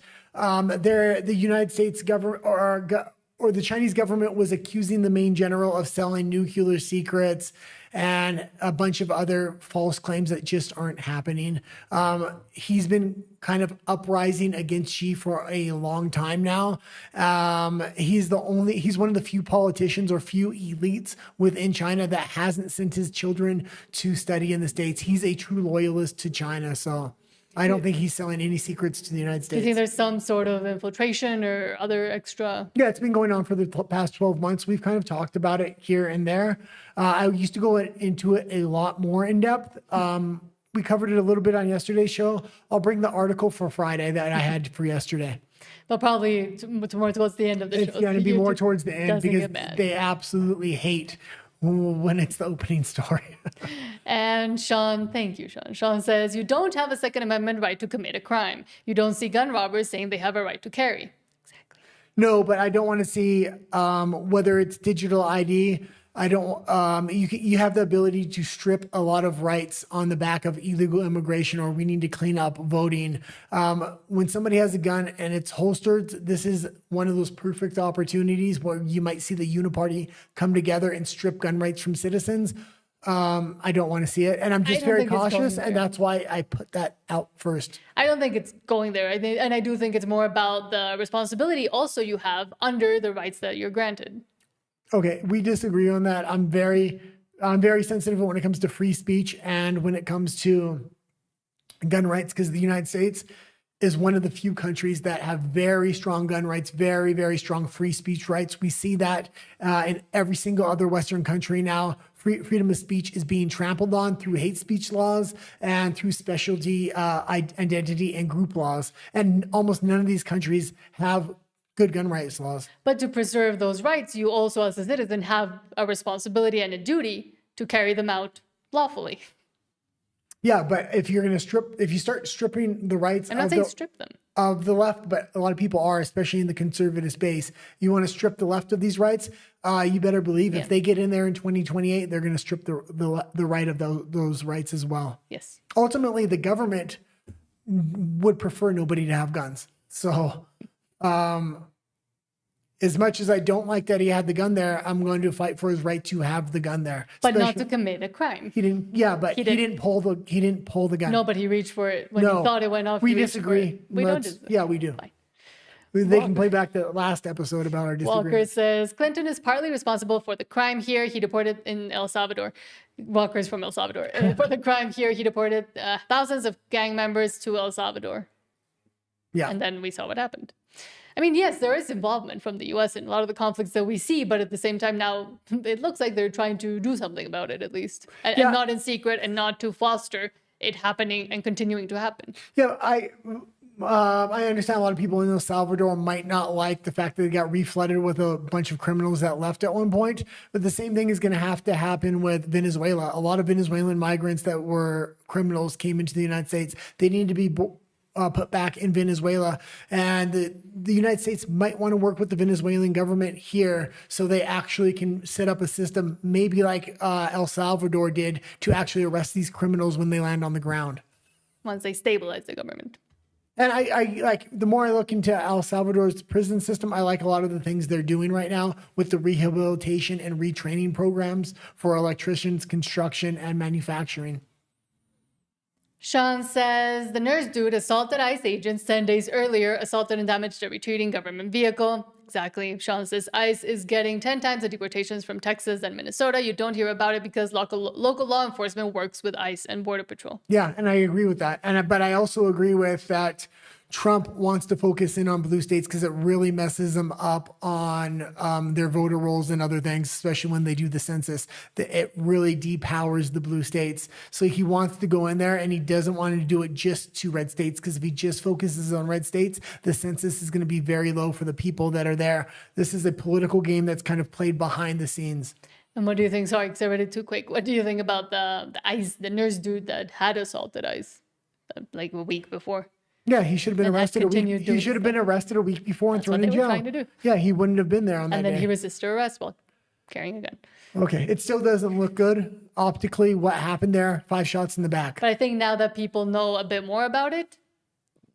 I also think. And about that guy. The Trump administration got lucky here because, yeah, it is being justified in a lot of ways, and it's not as bad optically as it could be, but they should take this as a learning lesson going forward. Optics are going to be very important, especially when you have a finance color revolution. They're looking for that optic. That's why these protesters are bringing their babies to the freaking protest, and we reported on that. Yeah, and they've continued to do so. There was a mother that is now doing a GoFundMe campaign who initially said that, she was just dropping the kids off of from a soccer game and they ran into the protest. And then one of their baby. She had to go to give CPR to her 8-month-old baby because a flash grenade or something like that. Flashbang went off close to her car and the kid was in it. Then it came out that her and her husband actually left the kids in the car while they went to go protest. There's live streams and videos of them yelling F ICE, etc., and like participating in it, and not being in the car with their 6 children when that thing went off. Look, now she's trying to justify it. The Trump administration needs to be very wary going forward. There's a lot of videos online of professional color revolutionary people from the left that are going to these protests that want to be martyrs. If they're just a martyr, that's not enough. If I was on that side and I was trying to think, oh, how can I make the biggest impact? If somebody loses their child and they have access to like a baby and they bring it to the protest and they fake like the baby died at the protest and then they actually have a dead body, that's not going to turn out well. And I could see the left trying to do something like that. This lady already tried to do that. Completely lied about it, and it got picked up by news until the truth came out. Yeah. Her videos of her and her husband yelling while the kids are in the car came out, and now there's many more excuses. Sean says, Ethan Hawke filmed one of the worst movies I ever saw filmed in Bulgaria. Give me a break. He has made some really bad movies, but he's made some really good movies. He does take risks on independent sci-fi films, and there are some things that I really like that he did, and then there's other things that are just absolute garbage. But as far as his political opinions, I have no use for him. And his communist suit he was wearing. Sean says, no reason like Jason Miller hasn't committed a crime is the reason you can't arrest him, and he is big time projecting. They'll be finding something. Yes. They were able to get Bannon for not showing up in front of Congress. They were able to try to get Trump multiple times. Yeah. With lies too. Sean says, interfering with law enforcement you disagree with isn't free speech. I don't believe in working people doing their bedroom work should be a crime. I'm not going to North Hollywood stopping working. I am quite heartened that this isn't turning into George Floyd and people are starting to see through a lot of this, even though I think the most recent shooting was tragic. It's not catching fire like George Floyd did, and thank God. And I think the independent media is doing a good job to expose this as a color revolution. But we'll see what happens when it starts getting warmer and when they start going to LA. And the summer is California. Just before the midterms. So every single dollar they have left, they're going to be pumping into that thing because... so I do think it's going to get worse. Yeah, Trump's cut off a lot of their funding through U.S.A. and the normal channels they would have to pump into these. So you're going to see a couple of cities, I'm guessing something in Minnesota and something in California and possibly New York. Yeah, because now they have Mamdani there to fully support it. Although it does seem like at least law enforcement is trying to do something about the protests there. They're going to want to maximize their dollars. So they're not going to try to do these in red states. I would say maybe even for the summer, stay away from the blue states. Mm-hmm. He can get away with what he's getting away with now in Minnesota because of the time of year. Walker says, the issue is not that they deport criminals, but the fact that the U.S.A. supported permissive laws in El Salvador that allowed gang members to do whatever they wanted here. Yeah, Bukele's in there now, and he's having some pretty harsh laws, so good for him. I mean, I know a lot of people in El Salvador don't like him, but from an outside perspective, a lot of people do like him, and I do like that a lot of other Central and South American leaders are campaigning that they're going to try to use a lot of his modeling to fight crime and do other things. Mm-hmm. And I honestly think that was Bukele's biggest success, is the way the right wing views him in Central and South America. So much so they're trying to use him as a model to bring into their country. And that's what I say about MAHA and a lot of other things that are happening. It's not so much what RF Kennedy does in isolation. It's the modeling that he makes, or the modeling that Doge has made that can be replicated in other countries and other systems. Mm-hmm. Sean says, summer is going to be a scorcher, unfortunately. Yeah, and because the midterms are there, and they know if they win those midterms, they can impeach Trump. And they know if they can impeach Trump, the 2028 election, they actually have something to run on there. Mm-hmm. Let me see if there's any that I didn't read, because sometimes, for some reason, it's not pushing me all of the YouTube messages, but we do have some from, from RUMBLE and Ethel. I thought Ethel got mad at me because I screamed. Sorry, it's not personal. Ethel says, oh, hold on. Yeah. Ethel says, Preddy got identified as a person who last week kicked an ICE car and broke a blinker on the car. And Ethel also says, unlike what Guy was suggesting, Trump is not backing down, gearing up, get in and get it done. Trump has the chance to identify and punish all of them, once in a lifetime opportunity.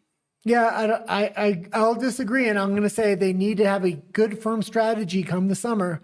You can make your mistakes now. Come the summer, if these kind of similar things happen, and the left is going to be much more organized and prepared. So, Ethel says, Preddy had the right to have a gun on him. The problem was him being an agitator, but he should not have been shot. It's a bitter mistake, and the left are counting on these mistakes to happen and encouraging them, I would say, to and they're happen. trying to set them up. And I wouldn't be surprised if they get somebody into ICE that will intentionally make a mistake happen. Ethel says, ICE are not deporting enough. That said, Guy, would you self-deport if the Mexican government offered you $3,000? No, I love my wife too much. But that being said, I agree. ICE is not deporting nearly enough. And just because I have a contrarian view on what recently happened in that most recent shooting, I'm 100% in favor of deporting illegal immigrants. And I think they need to amp it up, but they need to do it in a strategic way. I'm glad they're making their mistakes now in the winter, because come the summer, they're going to have to be very smart on their strategy. Mm-hmm. And I do think they have these few months and then the spring and et cetera to kind of plan out, because it could either get really, really bad or nothing happens at all. But they have to plan from now what they're going to do if these things escalate to a much bigger, broader, many more cities. Well, and I think Sean might have had a good point there when he was saying, oh, they're going into Minnesota to have everybody expose themselves so they can make arrests and get them on an AI. And then it looks like they may try to do the same thing in California now. So if they do, they'll do it well before the summer. So come the summer, these protests will have the knees taken out from under them, maybe. And Ethel also says, Nick Sorter breaking fake news about Bovino being demoted. Also, Nick Sorter proudly claiming that he saved Bovino from being demoted. Profit. Well, yeah, I think he's going to, the rumor is he's going to California. So if he goes to California, I think there's a lot more evidence that what Sean said is probably right. They want to expose people before the summer, so the summer doesn't have the kind of agitators in the crowd. Ethel says, Nat, Mexicans massively dislike Donald Trump and really hate ICE, don't they? Are you going against your own people by generally approving of ICE? Essentially, yes, until I remind them. And that's the thing. A lot of them are just anti-Trump and anti-ICE and anti-everything that's happening, because that's what they see in mainstream news. And all of our commentators, both on the left and the few that are on the right and the few that are conservative here, the big ones, are always anti-Trump. It's like a reflex, like it's TDS, but just generalized across the country. But I will say that there's a few people that do also support what's happening. And every time I remind at least some of the Mexicans I talk with, or some of my friends, etc., that I talk with, about what's actually going on and what ICE has been doing, and now there's even a whole database of the people and the crimes that they've committed, I remind them, why is it that when they're here in Mexico, we continue to complain about the security issues, we continue to complain about the beheadings, the cartels, everything that's going on in the country, but as soon as they cross that border, they become a martyr and, oh, poor people that just want to go there to work. Of course, there's going to be some criminals there, the same ones that we know here, the same ones that we hate here and we fear here, that have gone over there and done the exact same things that we complain about here, except something is being done. Sorry, that angers me a lot. I mean, that's how I usually respond. It's, why are you such a hypocrite, complaining all day about the security issues in your country and being angry and mad that the government isn't doing anything, and then when you see another government doing the exact same things to those people, you want to go defend and protect them because, oh, they're my people now. But we know what they do here, then they go do it over there as well. And of course, a lot of them are being deported. Some might not have committed such heinous crimes, but they still committed a crime by entering illegally. And we don't let people do that here in Mexico. We don't patrol it as much either. We don't have the resources, but we don't let anybody just walk in. And there has been a lot of enforcement actually done at the southern border by Mexican CBP, essentially, or ICE, or Border Patrol, whatever you want to call it.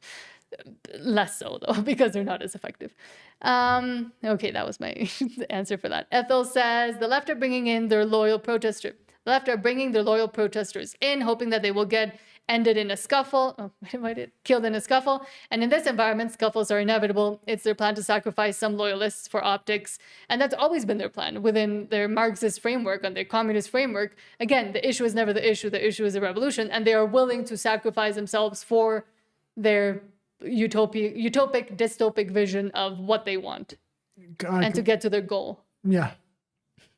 Ethel says, California is bad, but unlike Minnesota, it's not so uniformly left. California is actually more like 40-60, right to left, unlike Minnesota, Washington, or Oregon. Yeah, but these rogue groups or these groups that will cause color revolutions and these NGOs run deep in California. A lot of the funding that's going into Minnesota comes from California. They're going to be very, very well organized if something pops off in California. If something does pop off, they need it to happen now. And I think that's why they may be sending Bovino in there to kind of flush this out before the summer, because the summer is really going to dictate going into the midterms what happens, especially if the economy, like I expect it to be, is going to be a lot better just before the midterms.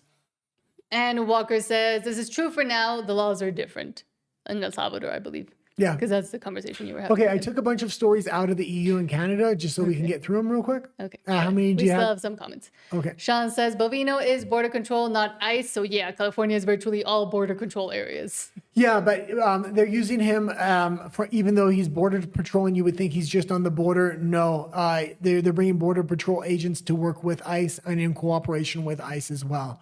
So that's why he's kind of on the ground there. And Latinos Land, hello. Well, he says, Chicano here. I love my shared Mexican heritage. I love being an American. Most of all, I live by the laws of the land. Great job, I'm going to say this. Thank you for saying great job. A lot of Mexicans, especially live in the United States, that came there legally, are all for ICE, and they understand why you need rules on your borders. In Mexico as well, like people complain about immigration in Mexico all the time, but they don't.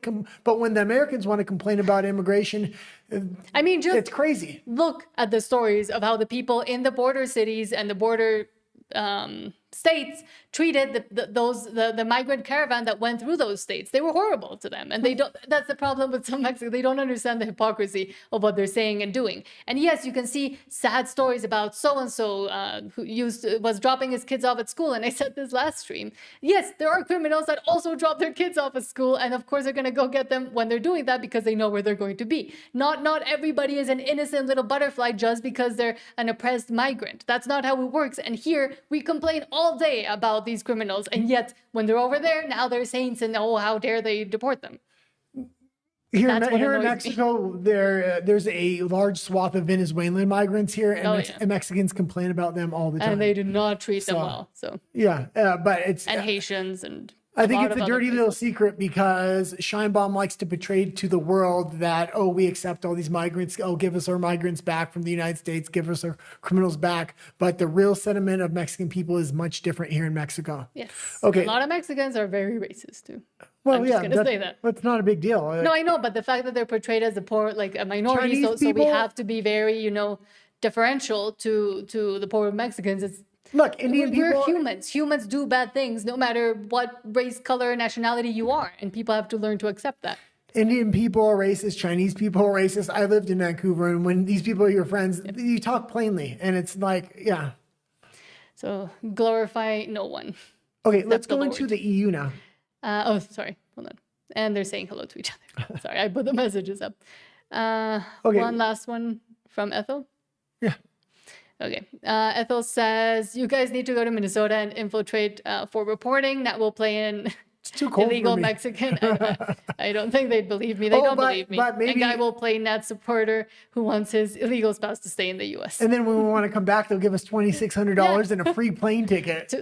We only have to get there one way. Ethel says that will also pretend to speak really bad English and will cry on camera about how horrible Trump is. This will be super believable and will expose all the secret signal groups. Yeah.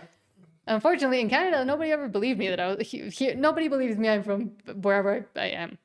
Okay, whenever I am. We'll wait to read the comments to after Canada. Let's try to get through all these stories here. Did we do the EU or no? Yeah, we have 2 in the EU, and then I dropped it down to 3 in Canada. 2 of the stories are related. Okay.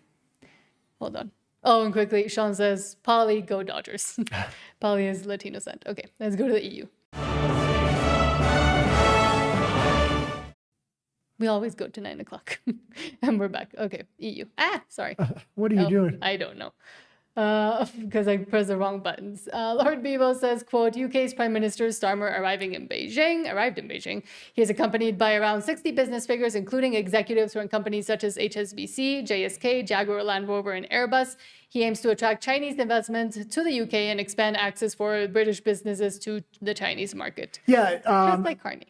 The EU and the UK seem to don't want to pick a side. They want to play both sides off of each other. It looks like he's starting to pick a side, bringing 60 business leaders to China as you're calling Trump a threat. Trump wants you to stop buying oil from Russia, stop financing the war from the other side. He wants you to align with the United States and stop aligning with the United States' enemies, especially when you're trying to propagate a war in Europe. And they're going directly to the enemy, and they're about to sign a lot of business deals. I don't like what's going on here. Mark Carney did exactly the same. Mark Carney's quickly becoming the leader of the new world order, and part of that infrastructure involves the UK and the EU, and it looks like they're going to daddy China now as well. Did you want to watch the video or no? Oh, yeah. Is it him just I just leaving wanted the to plane? talk about the 60 business leaders that are going with him, and especially because Mark Carney just went there and tried to make a deal. And there's been a lot of reporting that Mark Carney's trying to back out of that deal. No, he's still signing that deal behind the scenes. He just released a statement today. But also from the UK. The UK government has just filed a $900 million lawsuit against Steam's parent company. The lawsuit claims Valve abused its Steam monopoly to impose unfair prices. And according to Britain, it's broken. Anybody that uses Steam will say this is BS because Steam offers some of the best prices around. Yeah, this is Gamergate coming again through a different lens here, but this is where this all comes from. They think the gaming community is a bunch of misogynists. The gaming community kind of stood up to the wave of wokeness and feminism and is still there standing strong. We'll see how this goes down, but the EU is trying to push out a lot of U.S. companies through regulations and hate speech laws. Okay. No, I didn't press the wrong button. Let's go into Canada real quick, and then we'll read the comments. I dropped that down to 3 stories in Canada. Okay, hold on. There we...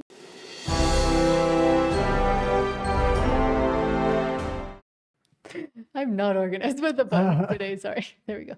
From Sid Fizzard, quote, Calgarians are done with Canada's Confederation. Thousands are coming out to sign their intent on voting for Alberta's independence in the referendum expected later this year. Not just right-wingers either. Yeah, Trump won't have to fire a shot if Alberta separates. It's going to be like dominoes. Alberta, Saskatchewan, most likely Quebec.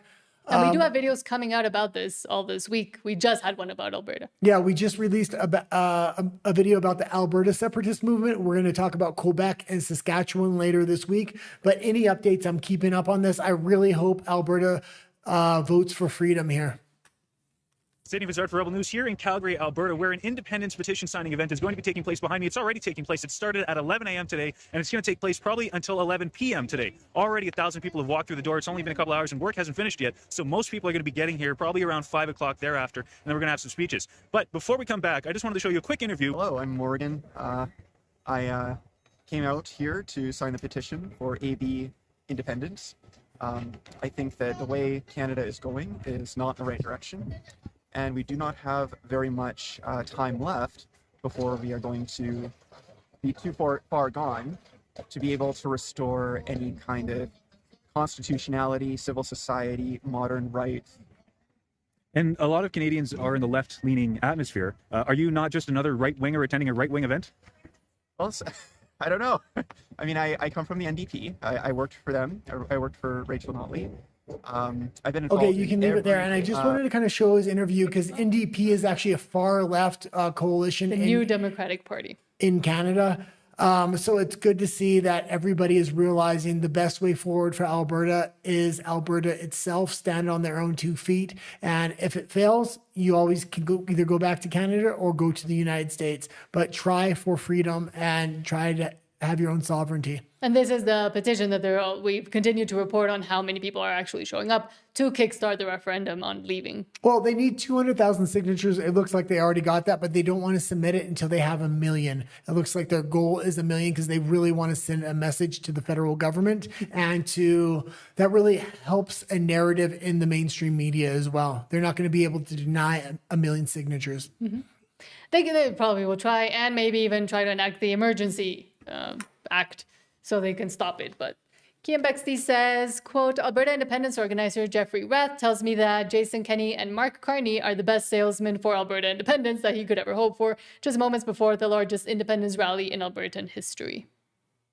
So how's today going? This is the first night in Calgary. Huge turnout from the looks of it outside. What's your feeling? It's going great. I mean, this morning, people were lined up around the corner of the Big Four building.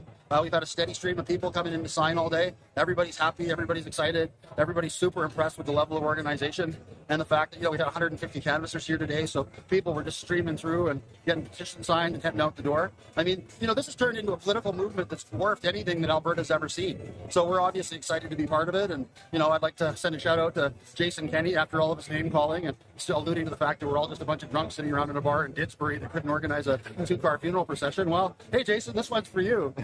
Okay, you can leave it there. And that's the main lawyer that's helping organize this. He's had meetings with U.S. officials, military and otherwise, to make sure they have U.S. support if the vote goes their way. They need the United States to recognize that vote if they vote to succeed.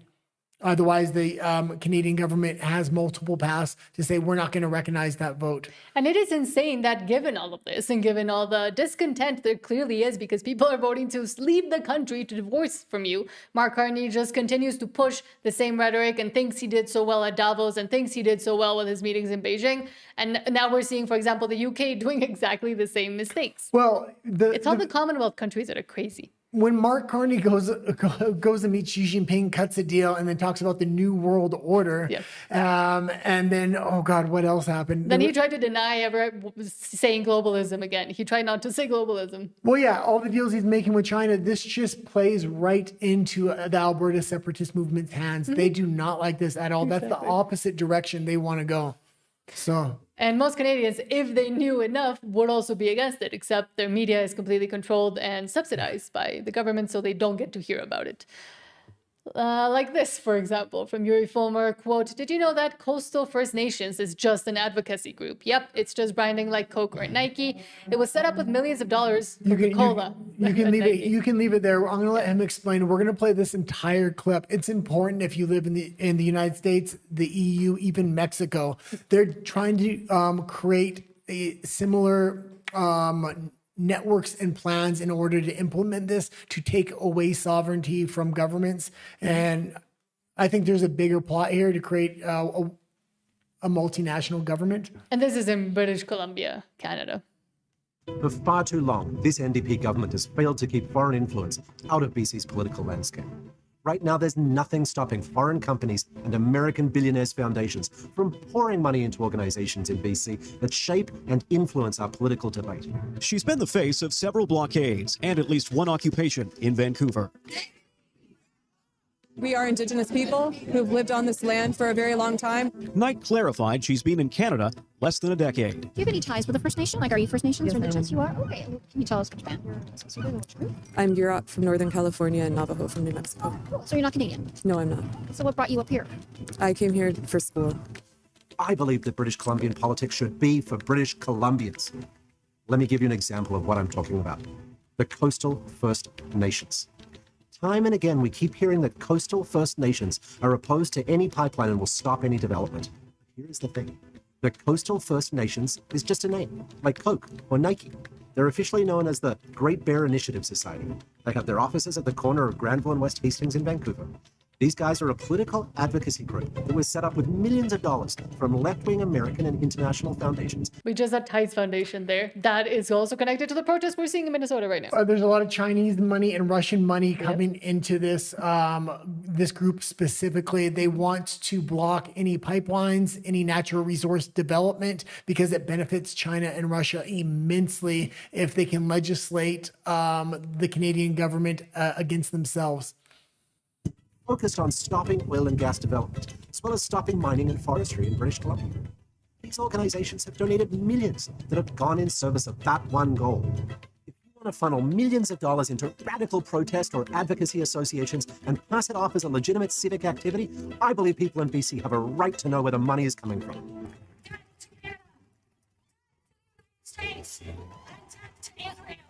It's long overdue to take this issue deadly seriously. Whether it's foreign entities funding opposition to projects critical to our national sovereignty and our prosperity, or international donors and organizations funneling money to hate speech protests and secessionist movements that destabilize our country, it's time to put our foot down. A former government will amend the election. And Canada has more natural resources than almost any other country, except maybe Russia, but they should be one of the richest countries on earth. Citizens in Canada should not pay taxes. The government should be giving them money with the amount of natural resources they have. They've literally legislated so much and regulated so much they can't touch their own natural resources to a large extent. This is a real problem. We talk about this a lot on the show. He put it very concisely there. I know we cover a story here or a story there, but there is a bigger arching thing that's coming with these stories. It's a huge network as well that's working behind the scenes, not just in Canada, not just in the US, but all over. And there's always the same names popping up when you dig far enough, after you see who's financing these smaller NGOs and organizations that are causing all the chaos. It's always the same names, and somebody please do something about them. Well, the way they're exposing what's going on in Minnesota right now, there's a lot of similarities what's happening in Canada, but it's been happening for decades and it's happening on a governmental and regulation level. So it's good what's happening in Minnesota if they can expose that, because it's going to make it much easier to expose similar threads in Vancouver and Canada. Well, and part of what they're exposing in Minnesota is that some of the financing is coming from Canada, from these same groups. And it A just large portion of it. Yeah, it just gave me flashbacks of seeing the protests and stuff, because we used to live downtown Vancouver and we would see them all the time and them yelling death to this, death to that, to the white man, to the this, to that. Well, I used to work right next to their headquarters, like literally on the same block. So I do not miss that. Sean says, see you guys, have a good stream. Thank you, and thank you for being here. We're almost done. We're going over to RU and BLE in a second. Let me just finish reading some of the other ones. Ethel says about Alberta, Guy is slightly wrong there. NDP is indeed a far-left party in Canada, but Alberta historically viewed the NDP as opposition to the Liberals, which is why when they merged, Albertans voted Conservative. yeah, the problem with the NDP is they used to be the Workers' Party. They're anything but a Workers' Party now. Mm-hmm. Ethel also says, did you see what happened with France's widow's son in the UBC? Indigenous groups are a scam based on non-white racial privileges. Canada needs to dissolve. We were going to cover it in depth, but like half the stories we haven't been able to get to. This is the first time we've gotten to almost every story. I think I took 4 out at the last second there, but there's been so many stories lately. But yeah, I've been covering what's been happening in UBC, and it's the same kind of radical activism that was happening in academia in the States a few years ago, but it hasn't. Wokeness is going strong in Canada still. Yeah. And that's what people don't realize. And being protected and defended. All over the world. I mean, in all Western countries it is. And that's why as soon as they get Trump out of office, you better believe it's going to be a resurgence, only 10 times stronger, because they want to make up for lost time.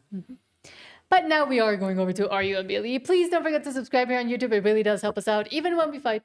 Or subscribe if you like it when we fight. Thank you so much to Walker, Poly Latinos Land, Sean, who else? Ethel, but Ethel is on RU and BLE, so I'll say thanks. But thank you, Ethel, as well here on Rumble. Trent Briggs as well, thank you so much. And Non, thank you for being here too. Oh, who is the Mexican guy? Poly Latinos. Oh, Poly Latinos. Yeah. Okay. So thank you so much to all of you for your comments. It really does help the show stay interesting for everybody. And we love to hear what you think. Follow us on over to RUMBLE. It's the same channel. I'm trying to find it. It's the same channel name, and we'll be there in a few seconds.